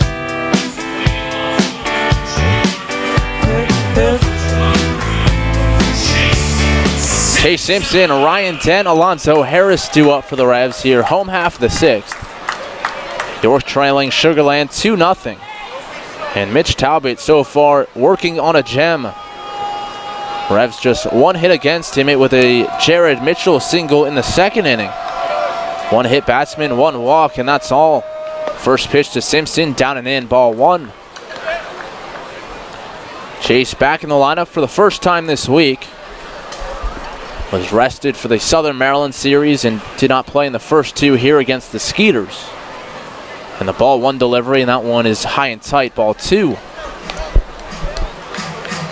Chase trying to work through some mechanical things at the plate, trying to get his swing ironed out. Now in his fourth pro season, signed by the Revs on July the 1st. Hitters count 2-0, and the pitch from Talbot, ground ball foul, sharply hit just wide of the bag at first. Simpson began the season with the Pirates in AA Altoona, originally a 14th round pick out of Wichita State by Pittsburgh back in 2014. The 2-1 on the way, swing and a miss. Cutter there in under the hands of Simpson, and Talbot evens it up at 2-2. Simpson's best season was 2 years ago. That was with Single A West Virginia. The 2-2 pitch to him, reached for and poked out towards second base. Up with it is Prince on to first, and there's out number one. Simpson early on the swing tried to slow his bat down, and it deadened the contact. An easy play for Prince. And the Revs still without a hit since the second inning.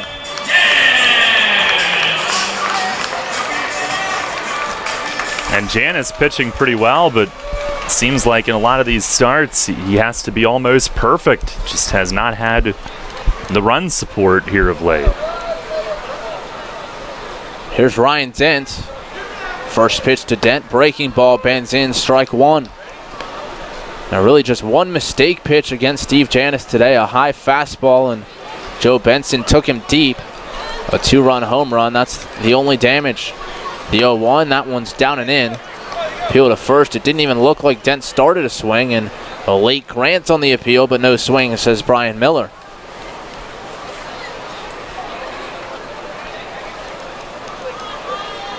Sugarland with the win last night, snapping the 6-game win streak by the Revs head-to-head.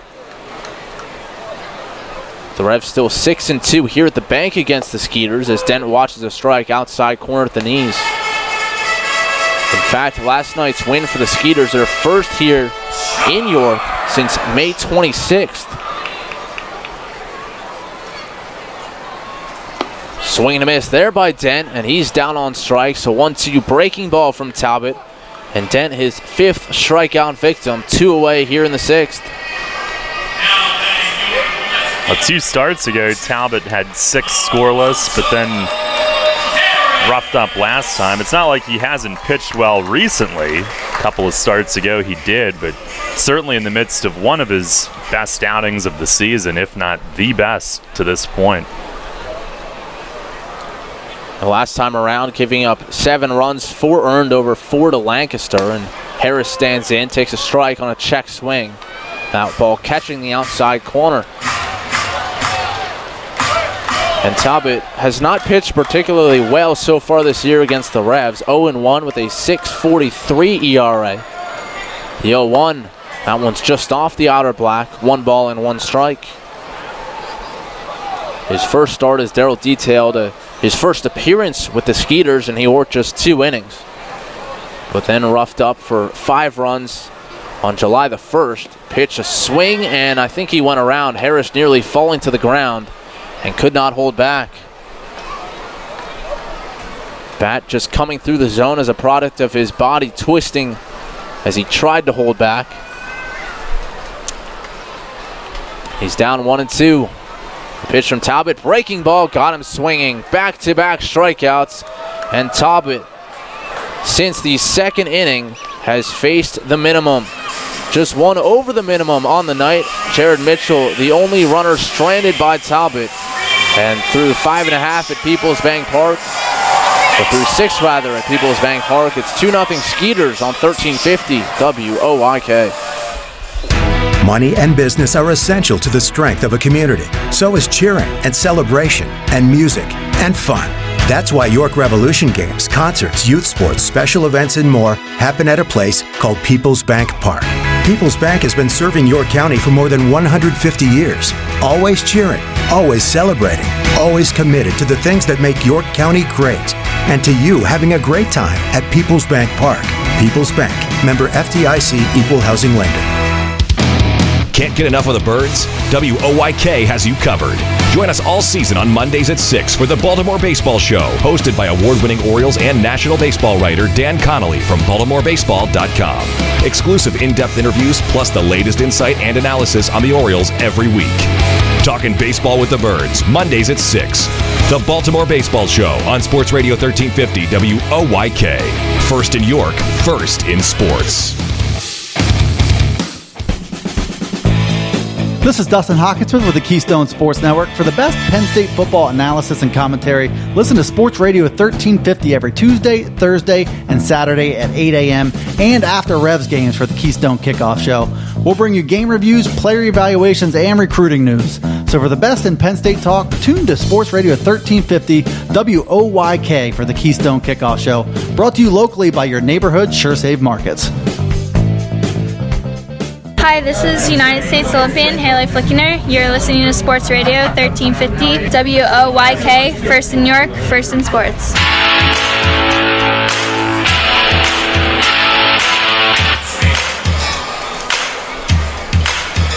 Head of the 7th, 2-0 Sugarland. Janice will face Gillespie, Oliveira, and Nessie. 7, 8, 9 here in the 7th. First pitch to Gillespie is up high for ball 1. The only runs coming on Joe Benson's 2-out, 2-run homer in the 5th. There's the wind and the 1-0. Fastball, a strike on the outer edge. Some cloud cover rolling over Peoples Bank Park. Some gray blanketing, the 1-1, and a slider in the dirt. We are extremely fortunate tonight given the forecast, because I noticed that the Orioles have been delayed until about now. The Phillies have the tarp out and it looks quite nasty there. Somerset at home was in a delay. Pitch is hit in the air, center field, straight away and deep. Witherspoon back onto the track, jumps up and it's off the fencing. And he'll chase it back forward. Gillespie round second. Throw now coming to third, but a bit off. And Witherspoon with a heck of a throw from deep center on a hop toward third, but it's a triple for Gillespie leading off the 7th inning. He hit it halfway up the fence and dead down the middle, right on the middle panel of the chain link gate. And Witherspoon jumping into the green tarping. He came awfully close, just missed what would have been an amazing play, but it's a leadoff triple. And the Revs will bring the infield in. Oliveira at bat, and a curveball had him buckling, backing away, and it snapped back for a strike. Janis with one of his best hooks tonight.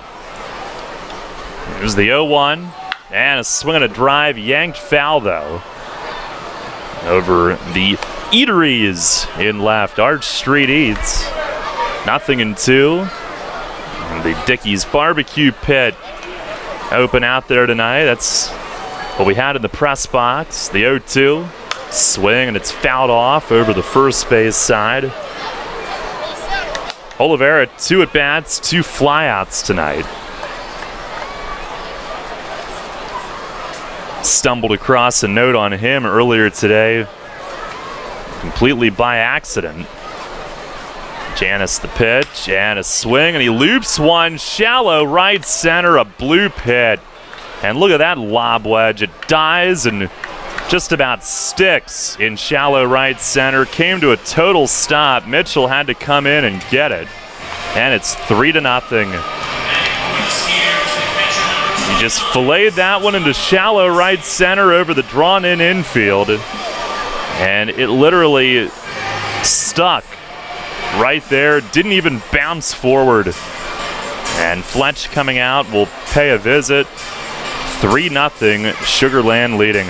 We'll pause for station identification. This is Revolution Radio.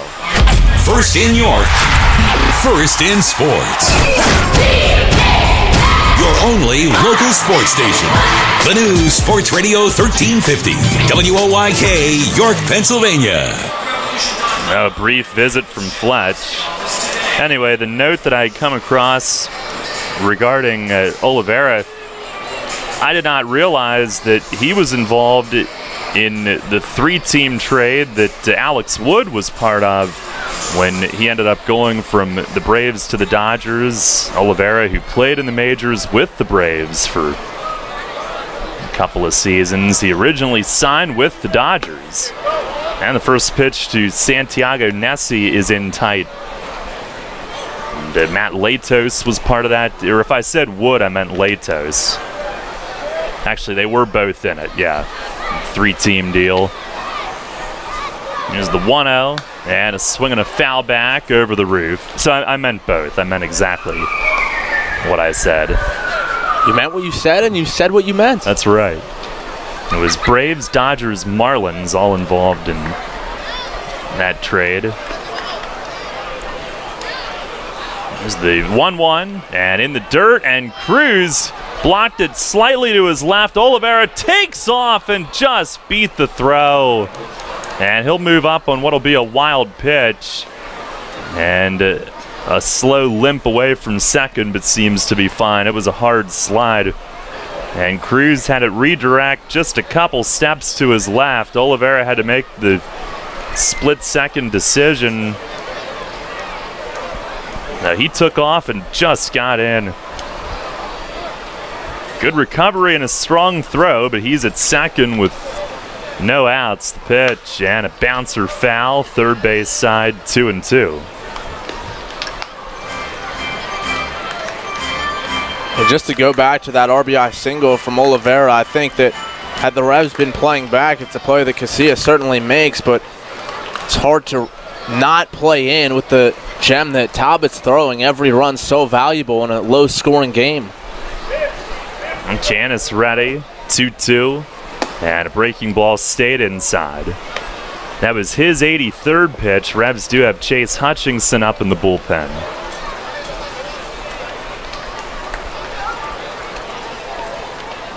Haven't seen him since Monday night. Payoff pitch. swinging a line drive, looping to left, and Harris coming in and over toward left center. A couple steps will squeeze it. And Nessie hit it with a thud. Didn't quite barrel that. One away. And here comes Mace. And again, it will not be a win for Janus. But for the moment, a quality start if they can leave that runner at second. Once again, he keeps his team in it. But so far, nothing going on the other side against Mitch Talbot. Janus's next win will have to wait for another start. He'll head off. Hutchinson coming in. Pitching change brought to you by Maple Donuts, with Sugarland leading 3-0 here in the top of the 7th. Sports injury? Walk into WellSpan Urgent Orthopedics for immediate care. No appointment is ever needed. Our orthopedic and sports medicine specialists are here to treat you. Visit wellspan.org/urgent orthopedics today for hours at our York and Hanover locations. Hear that? It's the sound of summer. Sound nice? Call Kona Ice. We do it all. Schools, sporting events, parties, both corporate and birthday. You name it, we'll be there. We bring the party to you. If you need a little bit of fun in your life, we're the shaved ice truck for you. Oh, and we fundraise too. This summer, cool down with Kona Ice. Give us a call at 1-800-KONA-ICE or visit us online at www.kona-ice.com. Kona Ice. Flavor our world. York Mitsubishi Super Summer Sales Event is on, featuring Outlander Sports starting at $17,995 with 0% financing available for up to 72 months. Right now, $2,500 off all 2017 Mitsubishi Lancers or a 7-passenger Outlander with discounts and rebates up to $4,000. So don't miss out on York Mitsubishi Super Summer Sales Event with a great selection and over 70 cars available. York Mitsubishi, just off Route 30 and Roosevelt Avenue in York. York Mitsubishi, where Mitsubishis always cost less. So ends 731. This is Hall of Famer Jim Palmer. You're listening to York Revolution Baseball on Sports Radio 1350 WOYK. First in York, first in sports.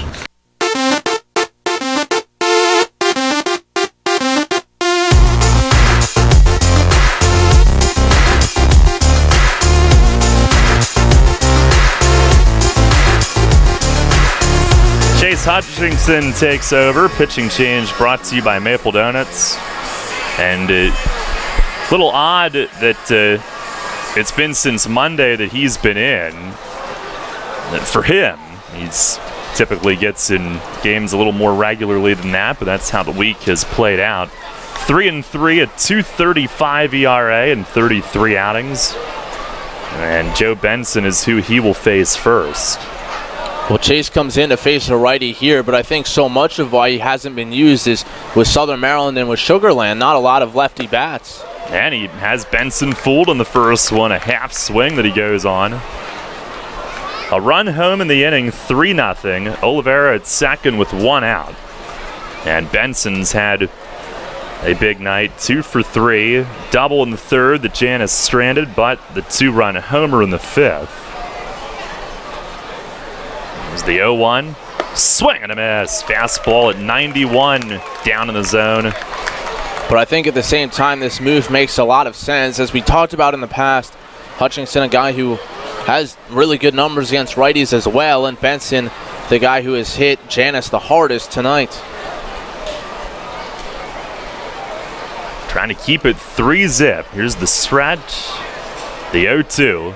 And a breaking ball, swing and a miss, and Hutchinson carved him up. 3 pitches and strikes him out. He was not picking up the fastball, and then Hutchinson, almost toying, went with that slow hook, and he was way early. 2 down, and now he'll face Josh Prince, who's 0 for 3, 2 strikeouts, and a line out in between. Oliveira at second has his lead, checks around, and the first pitch, swing and a foul back into the netting.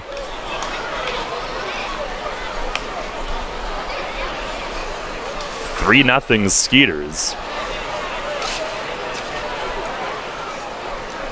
Revs before last night's loss had won 4 out of 5 overall, 2 in a row. And again, Sugar Land 6 in a row, a team record. The 0-1, fastball down and in.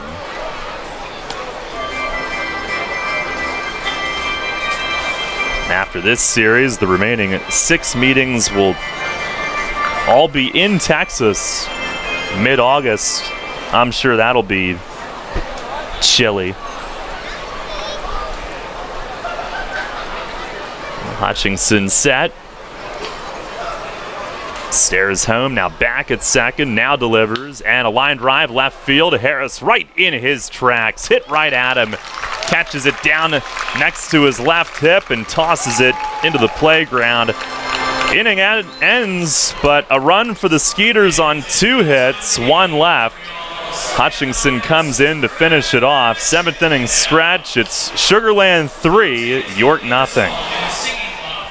Money and business are essential to the strength of a community. So is cheering and celebration and music and fun. That's why York Revolution games, concerts, youth sports, special events, and more happen at a place called People's Bank Park. People's Bank has been serving York County for more than 150 years. Always cheering, always celebrating, always committed to the things that make York County great. And to you having a great time at People's Bank Park. People's Bank, member FDIC, equal housing lender. Okay, here we go, people. This is The Herd. Where are you again? With Colin Cowherd. Work smarter, not harder. Oklahoma City.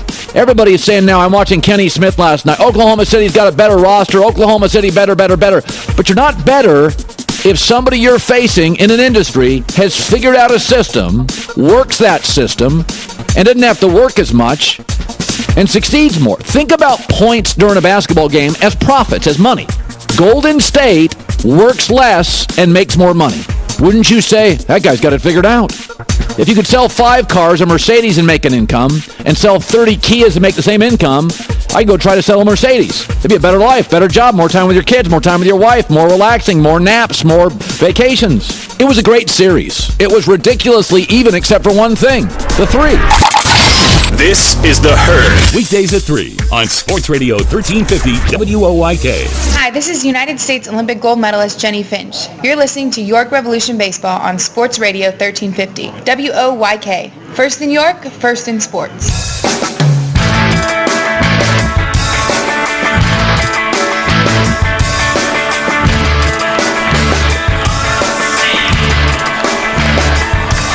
Revs trail 3-0 as we go to the bottom of the 7th inning. Alexi Casilla leading off. They've been held to 1 hit. First pitch from Talbot, a breaking ball, and it tumbles in for a strike at 72. Well, I was talking to Casilla before the game about his punch bunt, the one-handed bunt, as well as his slap hitting. Maybe thinking about it here. Pitch is a called strike, fastball down and in. He said both things that are things that he experimented with in winter ball, playing it in the Dominican, and broke out in games for the first time down there. 0-2, swing and a miss. A curveball down low gets him. 7th strikeout of the night for Talbot, who's given up 1 hit. A 2nd inning single by Jared Mitchell. Casilla, the 19-game hitting streak has yet to be extended. Revs were held to 3 hits, their fewest this season, in a game on May 22nd by New Britain. That was a 10-0 loss at home, the day that the Revs got back from their first visit to Sugar Land. Here's Tejeda, who's 0 for 2, ground out and a ground ball double play. First pitch is down and outside. A 3-0 deficit, and it seems worse than that given how Talbot's moving along here. The 1-0, and that missed down and away. I'm not sure if that was in the dirt first or if Nessie completely missed it. Off his glove first and then the dirt. 2-0. Talbot only at 78 pitches here with 1 out in the 7th.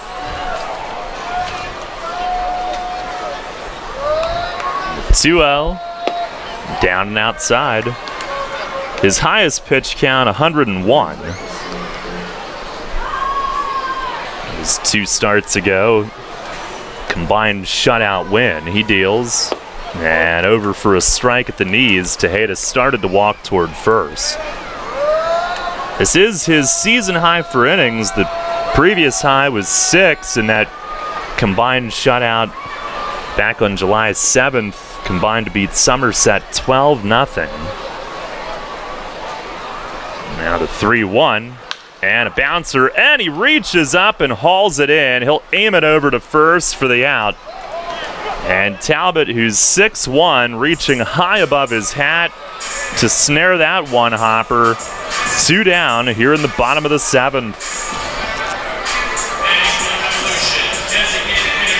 We'll bring up Michael Burgess, who's struck out and lined out. Revs Baseball brought to you by Image 360, Yingling's Ice Cream, Highmark, Isaacs, Sheets, Ace Distributing, and Stanball Plumbing and Heating. First pitch to Burgess, curveball, and he taps a foul down to the first base side. Polo a little bit banged up down there. He just took a ground ball from the bullpen. Scott Main loosening for them. Revs have Ricardo Gomez up. Wind and the 0-1. Curveball bounced and a leaping grab. Talbot again. He'll chuck it over to first. It's a 1-2-3 7th. Against the heart of the order. He almost leaped up too soon, but he makes the play. And we go to the 8th tonight. It remains a 3-0 Sugar Land lead. Enter Rutter's Summer of Freedom sweepstakes today. Look for the entry star, purchase participating products, scan your Rutter's rewards card, or enter VIP information at checkout and automatically be entered to win your choice of a 2017 Jeep Wrangler Unlimited Sport, Ram 1500 Bighorn Quad Cab, or Dodge Challenger RT from Stettler. Drive better, drive Stettler. Free gas for a year and one of thousands of prizes, including Red Bull, Pepsi, and Pennsylvania Lottery scratch-off tickets. Must be a Rutter's VIP to enter. Rutter's, why go anywhere else? Mid-Atlantic Industrial Equipment offers quality material handling equipment and services. Along with a full line of Unicarriers and Komatsu forklifts, you'll find Genie aerial lifts, IPC Eagle floor scrubbers, and Penalift loading dock equipment. Mid-Atlantic can provide rentals, pre-owned equipment, service, and replacement parts for most makes. When you need the best for your business, call Mid-Atlantic Industrial Equipment at 888-383-LIFT. That's 888-383-5438, or online at midatlanticindustrial.com. Can't get enough of the birds? WOYK has you covered. Join us all season on Mondays at 6 for the Baltimore Baseball Show, hosted by award-winning Orioles and National Baseball writer Dan Connolly from BaltimoreBaseball.com. Exclusive in-depth interviews plus the latest insight and analysis on the Orioles every week. Talking baseball with the birds, Mondays at 6. The Baltimore Baseball Show on Sports Radio 1350 WOYK. First in York, first in sports. This is Hall of Fame third baseman Brooks Robinson. You're listening to York Revolution Baseball on the home of the Revs, Sports Radio 1350 WOYK.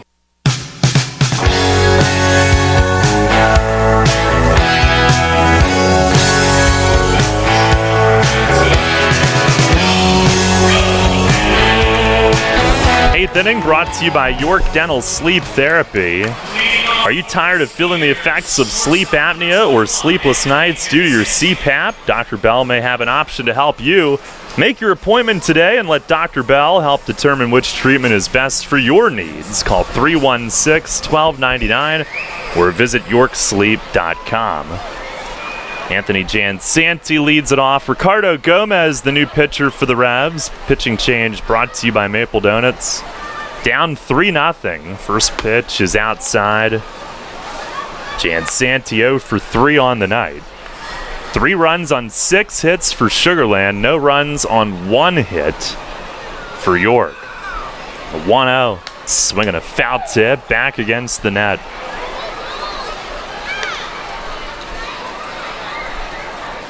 Scott Main has sat down in their bullpen. Might have been getting up for Burgess and Mitchell, 2 hitters later, if there were men on base, but there were not. 1-1. Swing and a pop fly foul, first base side. Tejeda hard charging, but out of room. Did everything he could to give himself a chance, but about 6 rows in. How's our weather, Matt? Checking that out, it looks like some rain's coming our way. It is a quick game, but not sure if we'll get it in completely. What's hit me off is Joe Morgan with his iPad in the press box. That's never good news. Pitch is lifted in the air to center. Witherspoon getting a read and now trots in and puts it away, 1 down. Revs Baseball brought to you by Hatfield, York Water Company, Brickers, Pizza Box and Hoagie Shop, York Volkswagen, and Penn State York. And it looks like the first of the rain is still about an hour away, so hopefully it would take a miracle, probably a good one, but hopefully if and when that happens, it is over in time. Here's Travis Scott, who's 0 for 2 with a walk. First pitch, slider, and it zips in for a strike. That drew a look back. Well, earlier today, I mean, it was to the north and it was to the south, and we had an opening right in the middle. We were right at like the midpoint of that window. Pitch is launched high and deep but foul. Scott sending that one way up toward the bullpen balcony and out of play, 0-2. Well, batting practice today done through some drizzle, but it felt good. It's been so hot of late, and Mace happy to get those guys out there. They hadn't hit since the second day in Southern Maryland. Gomez the pitch, swinging a fly ball. Witherspoon again, straightaway center, now goes back, but he'll have room. Had to pick it up a few steps at the end, going backward, but toward the track in deep center, he's got it. Again, the Orioles were delayed. The Phillies were in a delay. I believe after they started, they had to bring it out. Somerset began after a delay. So all around the East Coast, but we were lucky.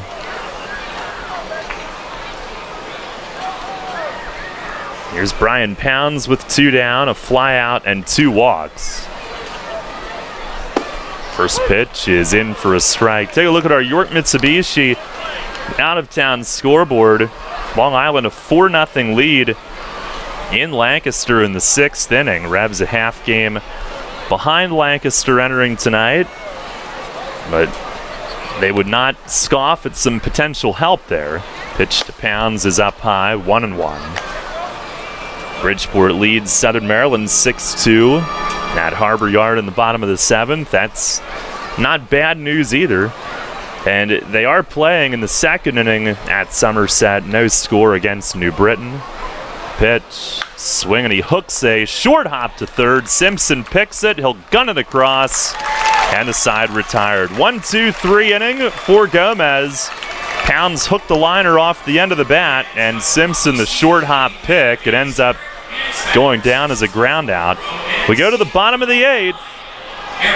And Talbot back to the mound. They do get bullpen activity again if needed. Skeeter's still leading it 3-0. Okay, here we go, people. This is The Herd. Where are you again? With Colin Cowherd. There's so many injuries. So instead of Carrie Underwood doing a Breeze and Tony Romo promo, which is what they're trying to do every week, NBC has cut several new, authentic, brutally frank promos. It's not much of a sales job by NBC, but we got our hands on them, and they're as honest as anything I've ever heard out of NBC.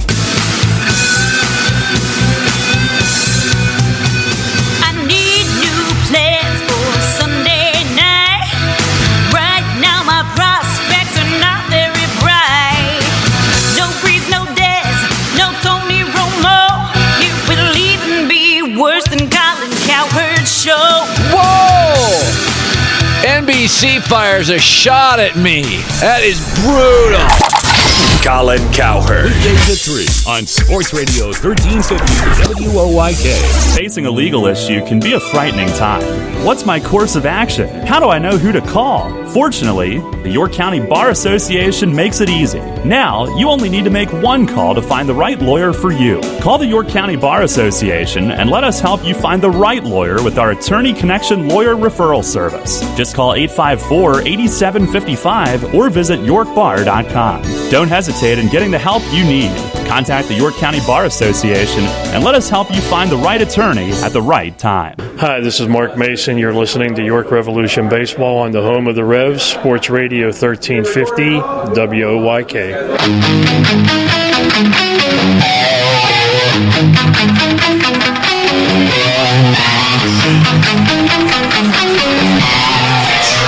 Revs down 3-0. Mitch Talbot working on a one-hitter as Luis Cruz leads things off. In the bottom of the 8th, Mitchell and Witherspoon do as well. 3-0 Skeeters. First pitch to Cruz is in for a strike across at the belt. Talbot a cutter at 86 to get ahead. Mitchell on deck, the only hit. There's the 0-1 and a curveball that bends in at the knees for a strike. His curveball he's thrown more and more later in the game, and it's been really good. He's located it really well. On the wind and the 0-2 down and in. That appeared to be a changeup in the dirt.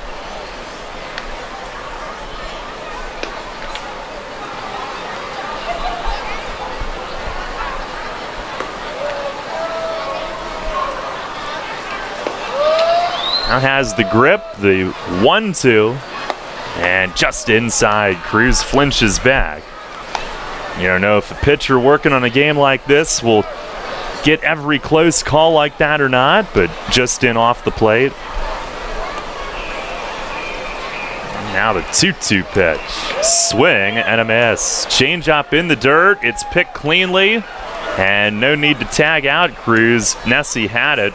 One away. It's the 8th strikeout of the night for Talbot.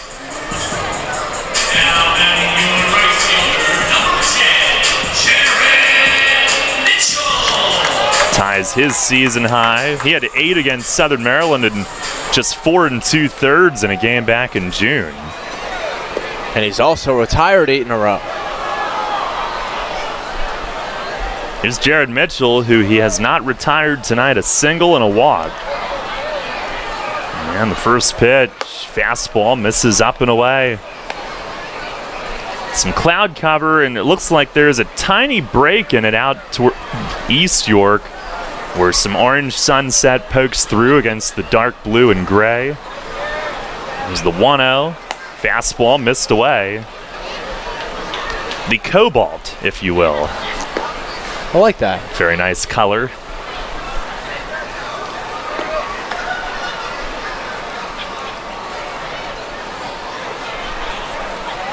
Talbot working on a gem. Here's the 2-0. Oh, a swing and a miss. The bat flies, and it, I believe, hit an empty chair in front of a few folks behind the Revs dugout. Mitchell had that happen a couple of nights ago, or was that last night? Flew out of his hand, and these are sweaty summer days here recently. I don't think we've seen him do that all year, but it's happened to him twice here this weekend. Bat handed back to him, and he'll get some grip. He apologizes to those folks about halfway up in the stands.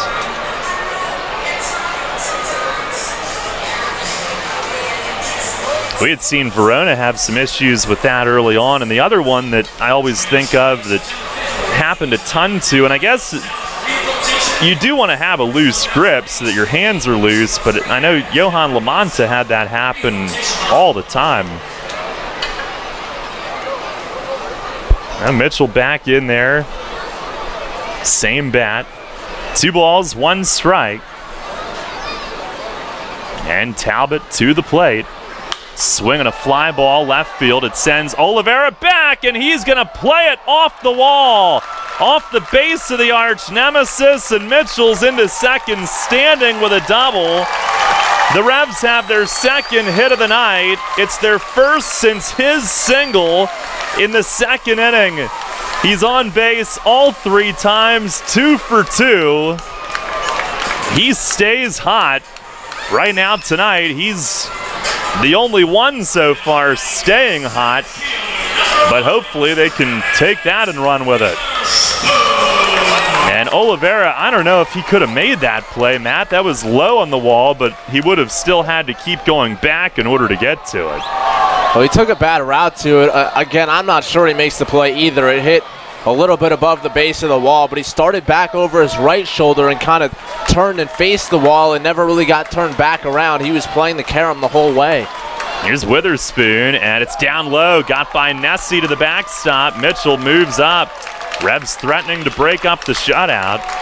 When the ball wasn't caught, Nessie had his hands up. Like, why didn't we catch that? But I don't know. Mitchell's 22nd double of the year. He came in tonight 5th in the league in that department. One night after a 9-game hitting streak was snapped for him, he's on base all 3 times.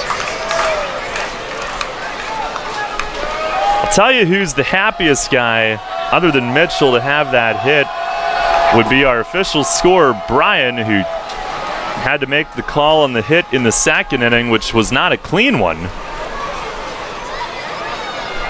Talbot will go from the windup. Corners are in. Pitch to Witherspoon, a breaking ball in the dirt. And Nessie ushers it over to his right, keeps it nearby. A 2-0 count, though.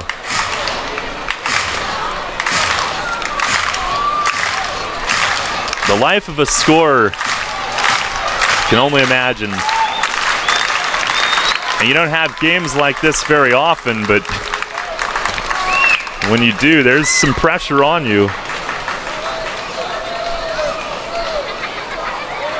Talbot, the kick and the pitch. And a swing and a miss. Witherspoon had a strike to go after, but had some late movement. Talbot has featured throughout the evening, that cutter mixed in. Checks over at third, he winds, delivers. Breaking ball in the dirt, Witherspoon started. Now he's trying to avoid the ball rolling in front of his feet, and on the appeal, he did hold up. 3 balls and a strike. Revs have Brad Allen up. They'll get him some work in the 9th, regardless of the score, it looks like.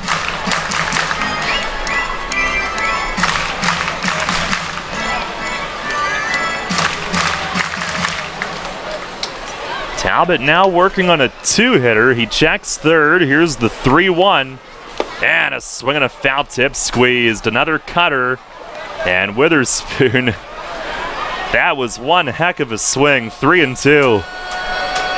Well, now it's really important for him to try to put this one in play, get that run home, cut into that lead, and give his team a chance. Here's the 3-2 pitch. Swing and a miss. Talbot gets him on the fastball away, comes back to strike him out, his season-high 9th. Witherspoon unable to put it in play to bring Mitchell home, and the Revs will try to do it with 2 outs. Chase Simpson at bat. He's grounded out both times off Talbot tonight. Talbot, who came in with his ERA at 5.63. It's currently down to 4.72. Pitch to Simpson, swing, and he fouls it off his foot and glances straight back. Tomorrow, it won't be easy. They'll be facing Jake Hale, who's 6-2 with a 2.67. Logan Williamson, who's been pitching well, will have that matchup tomorrow. 1 o'clock start. We'll be on at 12:40. Gluttony Day. Get your tickets at YorkRevolution.com. Trying to get on the board here and start something of a comeback here with 4 outs to go. Down 3-0. Here's the windup. 0-1 to Simpson. And he tried to check a slider in the dirt, appeal to third, and he's rung up 0-2.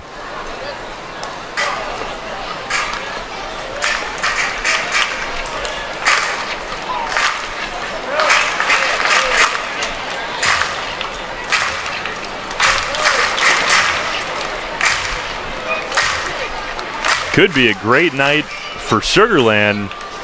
They're currently the only division team winning. Talbot checks over. Here's the wind and the 0-2. It missed in tight on Simpson. That was close. Talbot asking where it missed. That was his 101st pitch of the night.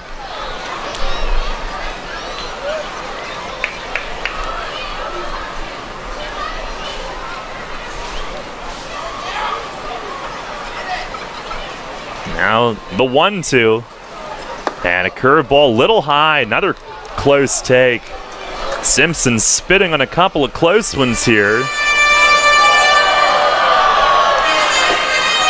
Skeeters do have bullpen activity again. And it would be the tying run batting if Simpson can reach. Talbot with the 2-2. Swing, look out, a liner pulled into the Revs dugout. A foul ball, and I believe it hit the back wall and was too tall for anybody sitting to be hit, but they might have wet themselves. Mace is telling them just stay seated in there. Man, was that scary.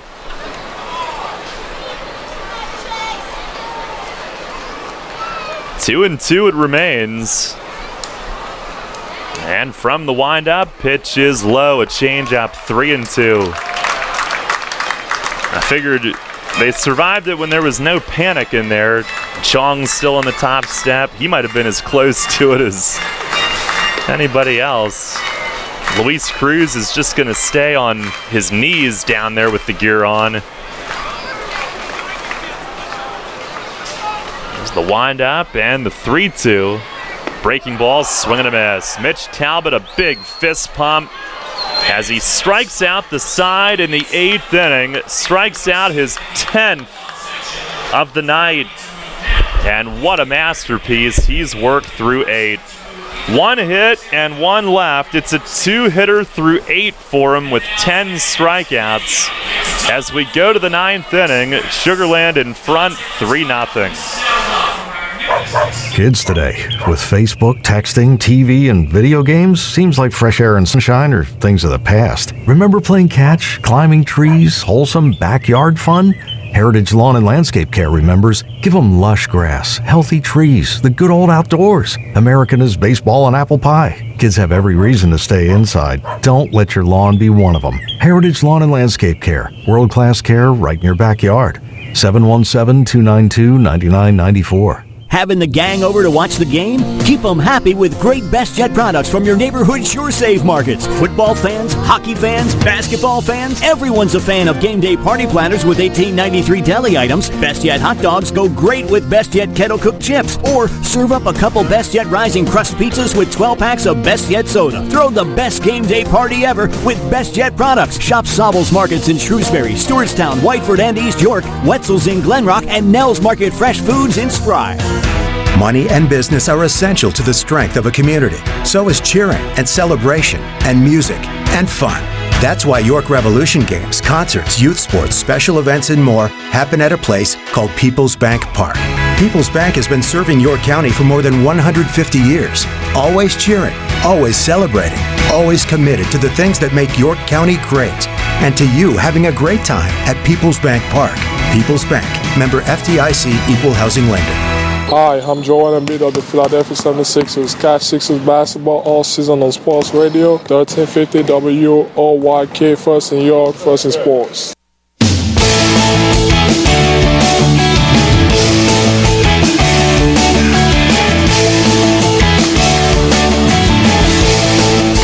Head of the 9th, Revs will get Brad Allen in. Despite being down 3-0, pitching change brought to you by Maple Donuts. Allen last in also on Monday in the Revs' 11-inning win at Southern Maryland. He told me the other day one of the things that's different about the way that the team is playing now is the usage for the guys late in the game. And I didn't realize it because we can't always see who's in the bullpen, but he told me that at one point he was at least up in the bullpen 12 games in a row. And that certainly did not happen early in the season. Wilfredo Rodriguez looks at a strike to begin the ninth. Rodriguez 1 for 3. There's the pitch. And a swing and a miss. He didn't step in the bucket with his front foot. He stepped in it somehow with his back foot. Dancing a jig there in the batter's box on that slider. There's the wind, the 0-2, and he swings, fouls it off over the first base side roof.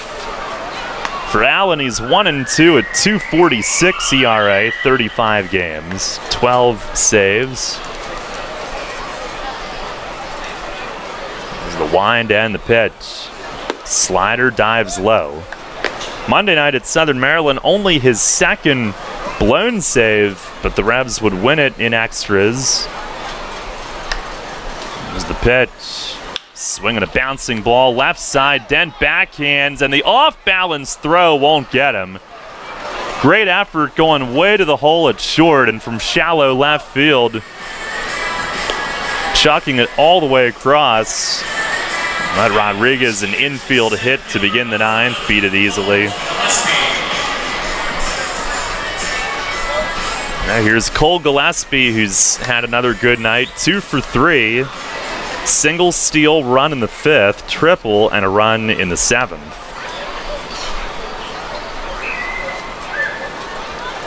Skeeters with their 7th hit. Pitch to Gillespie is in tight. 1 ball, no strikes. You had Houghton Buchanan on pregame. He mentioned Jacoby Jones being a player that he's faced. Tigers outfielder as Allen deals, and there's a fastball strike.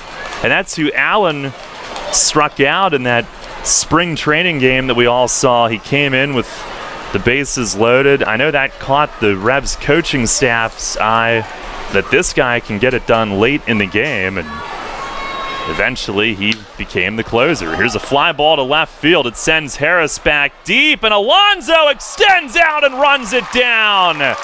Terrific catch made in front of the wall in left center. Rodriguez has to head back. Gillespie hit it deep, and Alonso full stride, mid-stride, getting a little elevation. He reaches out and hauls it in. It looked like full extension standing up. He didn't dive, but reached as far as he could. And he had a long way to go, too, towards center field. In the gap, he was about 2 steps shy of the wall when he made the catch on a dead sprint. Here's Oliveira, and he swings, lobs the first one in foul ground behind first. Tejeda going back and catches the pop-up.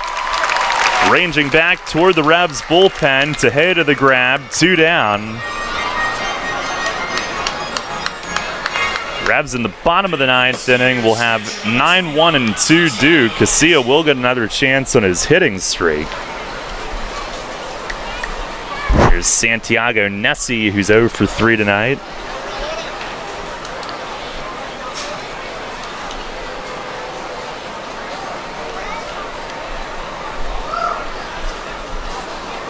Allen the pitch, and a swing and a foul back. Fastball in off the hands to get ahead.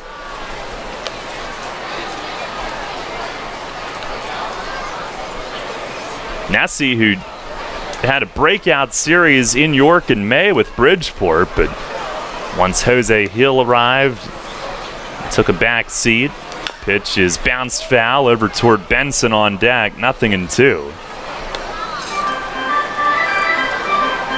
No, Allen looking for a scoreless inning here in a non-save spot.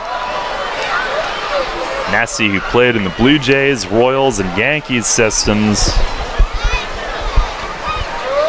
Venezuela native, the 0-2. Swinging, he grounds a foul, third base side again.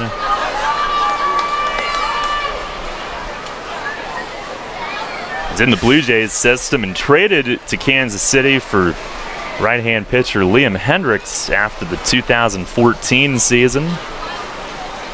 And then the Yankees took him in the Rule 5 draft after the 2015 season. Stretch from Allen, the 0-2 again. And a fastball inside missed. That was close. Revs fans thought he had it. Post-game fireworks coming up here. Revs hoping to have some of their own in the 9th, but it's been a quiet night.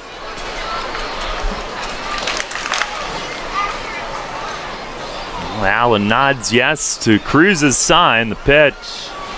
And same spot, and again doesn't get it. Fastball right near the inside corner, 2-2.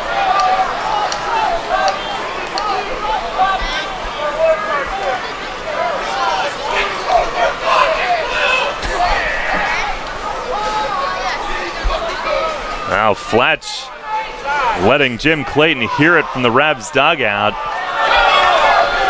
Fletch was really getting upset.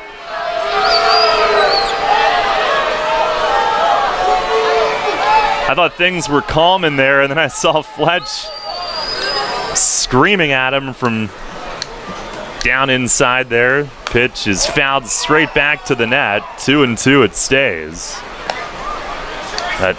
That's a coach that will go to bat for his pitchers. He wants the best for them, and he'll get out there and let them hear it if he feels his guys aren't getting the ones they should. Now Allen fires, swinging a line drive, and just foul down the third base line. And Nessie hit it hard, but just a tick early on it. Back in 2010, he was a Dominican Summer League All-Star. Made first sign with the Blue Jays. Made it to Double-A with Kansas City. That was his highest level. 3-0 Sugarland here in the 9th inning. Well, Allen ready, the pitch. Swing and a miss. He struck him out on a fastball down at the knees. A scoreless top of the 9th inning for Brad Allen. Gives up just an infield hit. Last chance for the Revs in need of a big rally. Bottom of the 9th, trailing 3-0. Hear that? It's the sound of summer. Sound nice? Call Kona Ice. We do it all. Schools, sporting events, parties, both corporate and birthday. You name it, we'll be there. We bring the party to you. If you need a little bit of fun in your life, we're the shaved ice truck for you. Oh, and we fundraise too. This summer, cool down with Kona Ice. Give us a call at 1-800-KONA-ICE or visit us online at www.kona-ice.com. Kona Ice. Flavor our world. Runners know the challenge. It's not the uncompromising weather. It's not the pounding repetition. It's not knowing how to dig deep as you start the climb of that last hill. For runners, the challenge is the discipline to keep running. Flying feet.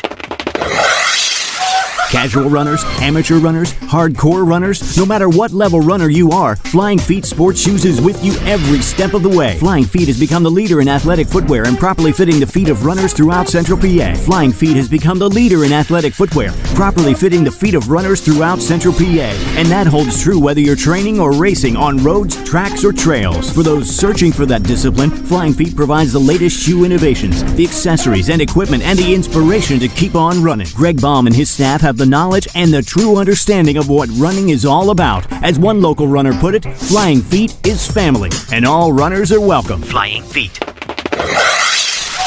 Flying Feet Sports Shoes, 1511 Melrose Avenue, York, just off exit 18 of I-83. This is TJ Oshie of the Washington Capitals. Catch the Caps all season right here on Sports Radio 1350 WOYK. First in York, first in sports.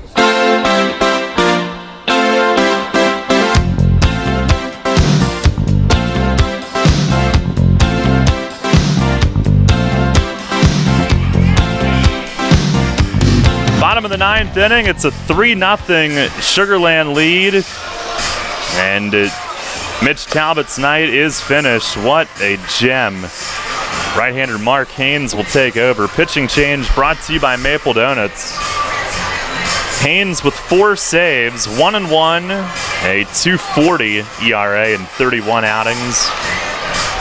30 innings, only 25 hits. He has walked 17, but has struck out twice as many, 34 Ks.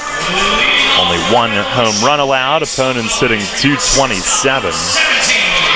The Dent, Harris, and Casilla. And the numbers on Talbot tonight: 8 shutout innings, 2 hits, both by Mitchell, 1 walk, 10 strikeouts. 105 pitches, 66 strikes. And now Haynes looking to finish it. His first pitch, fastball strike. Over on Dent, who's flied out and struck out tonight.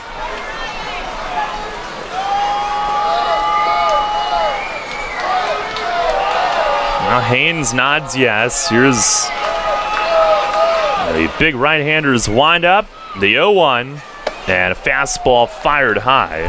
He's listed at 6'2", 200, but that was probably some time ago.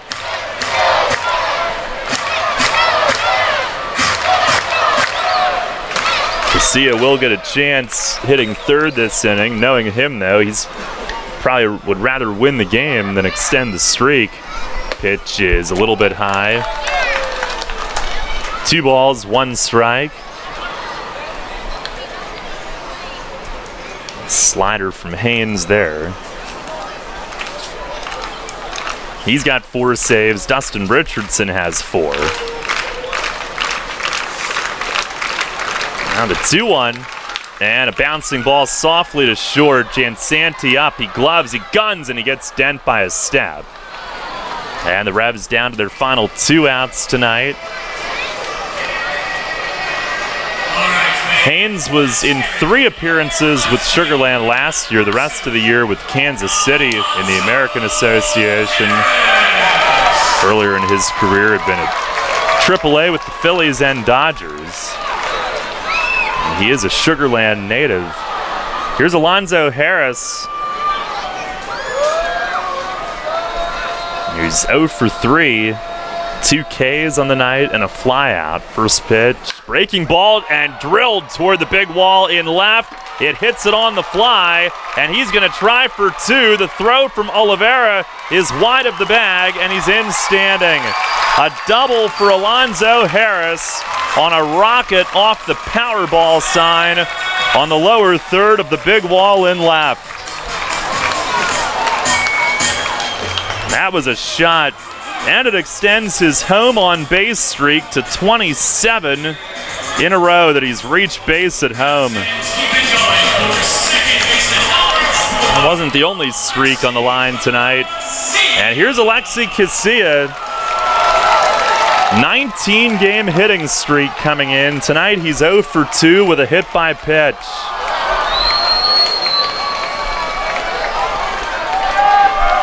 Revs down 3-0. They'll need at least 1 more base runner to have a chance to tie it. Haynes steps off.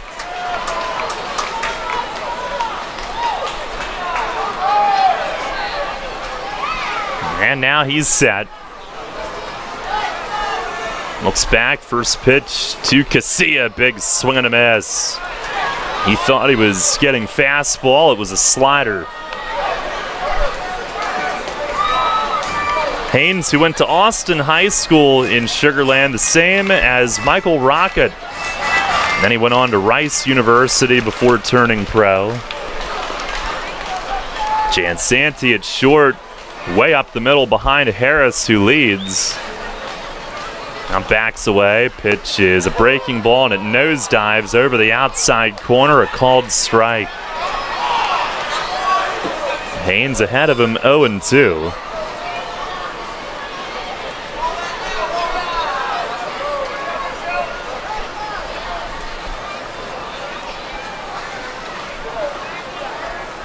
Haynes the stretch. 2-strike pitch, down and away, a fastball. He brought that one at 93.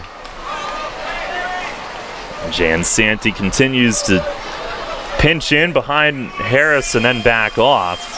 Does give Casilla extra room on the opposite side of the infield. Outfield is shallow, especially Gillespie in center trying to take away hits in front of him. And barring a rally, the last chance for Alexi tonight. The stretch. A look back, the 1-2, and a fastball just low. A little bit below the knee, 2-2. Didn't miss by a whole lot, but Haynes missed his spot. Nessie was set up down and away, had to reach back across, and certainly not going to get that call.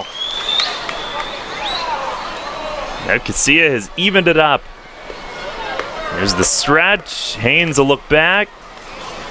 The 2-2 swing, and he flares a foul into the stands behind the Skeeter's dugout. Just reaching and spraying a liner a couple of rows in. Off some hands.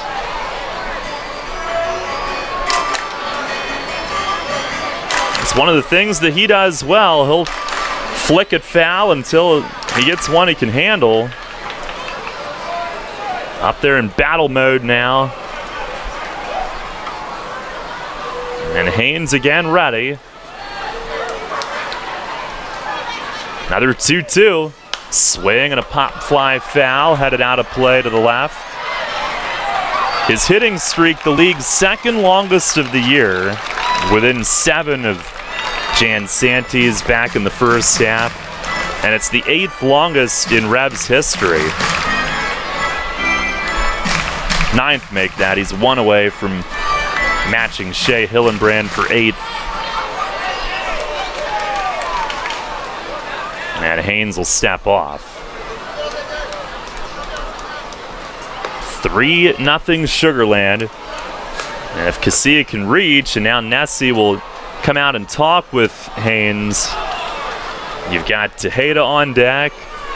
Burgess after him, trying to give the big guys a chance. And Josh Prince from second coming in as well. I don't know if they're talking about what to throw Casilla, but what they should be talking about from a Skeeter perspective is to only worry about Casilla, because Alonzo Harris out there at second is dancing and distracting Haynes a bit, but right now his run really doesn't matter a whole lot.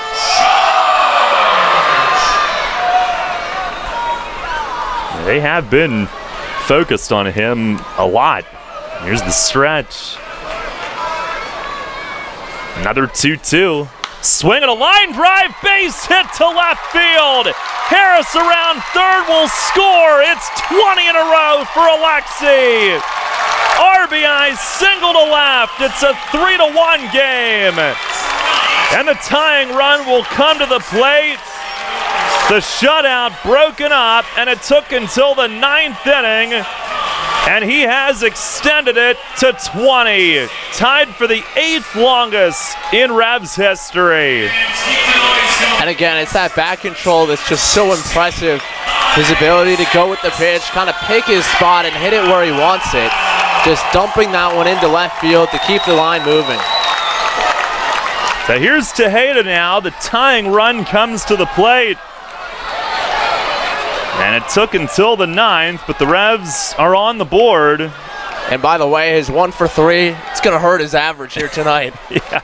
There's the stretch and a move to first. Casilla back standing. Tejeda 3 ground balls tonight. Oh, light rain. Adding to the drama. It's the stretch from Haynes.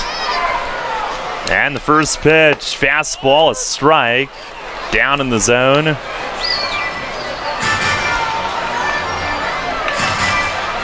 Casilla matching Shea Hillenbrand for 8th in Revs history. He had a 20-gamer in July of 08 that spanned almost the entire month. There's the stretch. Now the 0-1, and a fastball down and away. We dodged the raindrops all night. It's light right now, but coming down for the first time. We had a forecast of severe storms throughout the day today. But it parted around us. It went north, south. Although there is still a chance of severe stuff overnight, and Casilla leaning got picked off. Haynes Swings timed it perfectly, and Casilla leaning to get his secondary lead. With the tying run at the plate is erased for out number 2. The one thing that he couldn't let happen, and he knows it. Nobody will feel worse than him. 2 outs. Haynes back to the windup, and Tejeda swings and fouls it against the screen, and now all of a sudden, the Revs are down to their final strike.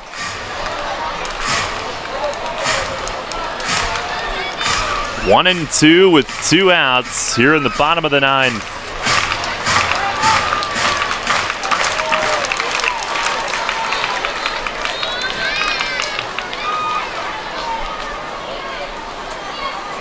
Now Haynes grips it. They set up way in. And the pitch to Tejeda. Swing, and he fouls it back over the roof. Haynes, who stares in at his target for an extended time before starting his windup. And Nessie was right in there, almost against Tejeda. Now, if you're Casilla there, the one thing that you're trying to do is get more so that you can get to second and bust up a potential double play, but Haynes picked the perfect time to throw over. Now the righty winds. Another 1-2. Swing and a miss. Got him with a high fastball, and Sugarland has won the last 2. 3-1 the final tonight. Revs break up the shutout in the 9th, but Mitch Talbot with a gem. And Haynes a big fist pump as he gets the 11th strikeout for Skeeter pitchers tonight to end it. And the Revs will try to salvage a split tomorrow afternoon. 3-1 your final tonight. Stay tuned. Post-game show follows next. Hey, it's the good-looking genius at Broadway Transmission. You know what really grinds my gears? Perfectly good cars being thrown away just because the transmission went bad. My mind slips into overdrive when someone says, I'll just get a new car before I spend that kind of money on a transmission. What? According to Kelley Blue Book, the average price of a new car is $32 grand. Now you're going to finance that, right? There's another $6 to $8 grand.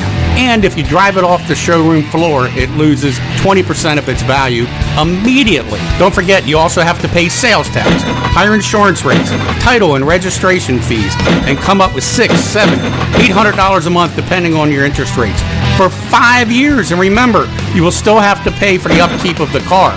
Brakes, tires, wipers, fluids, etc. Stop! Trade your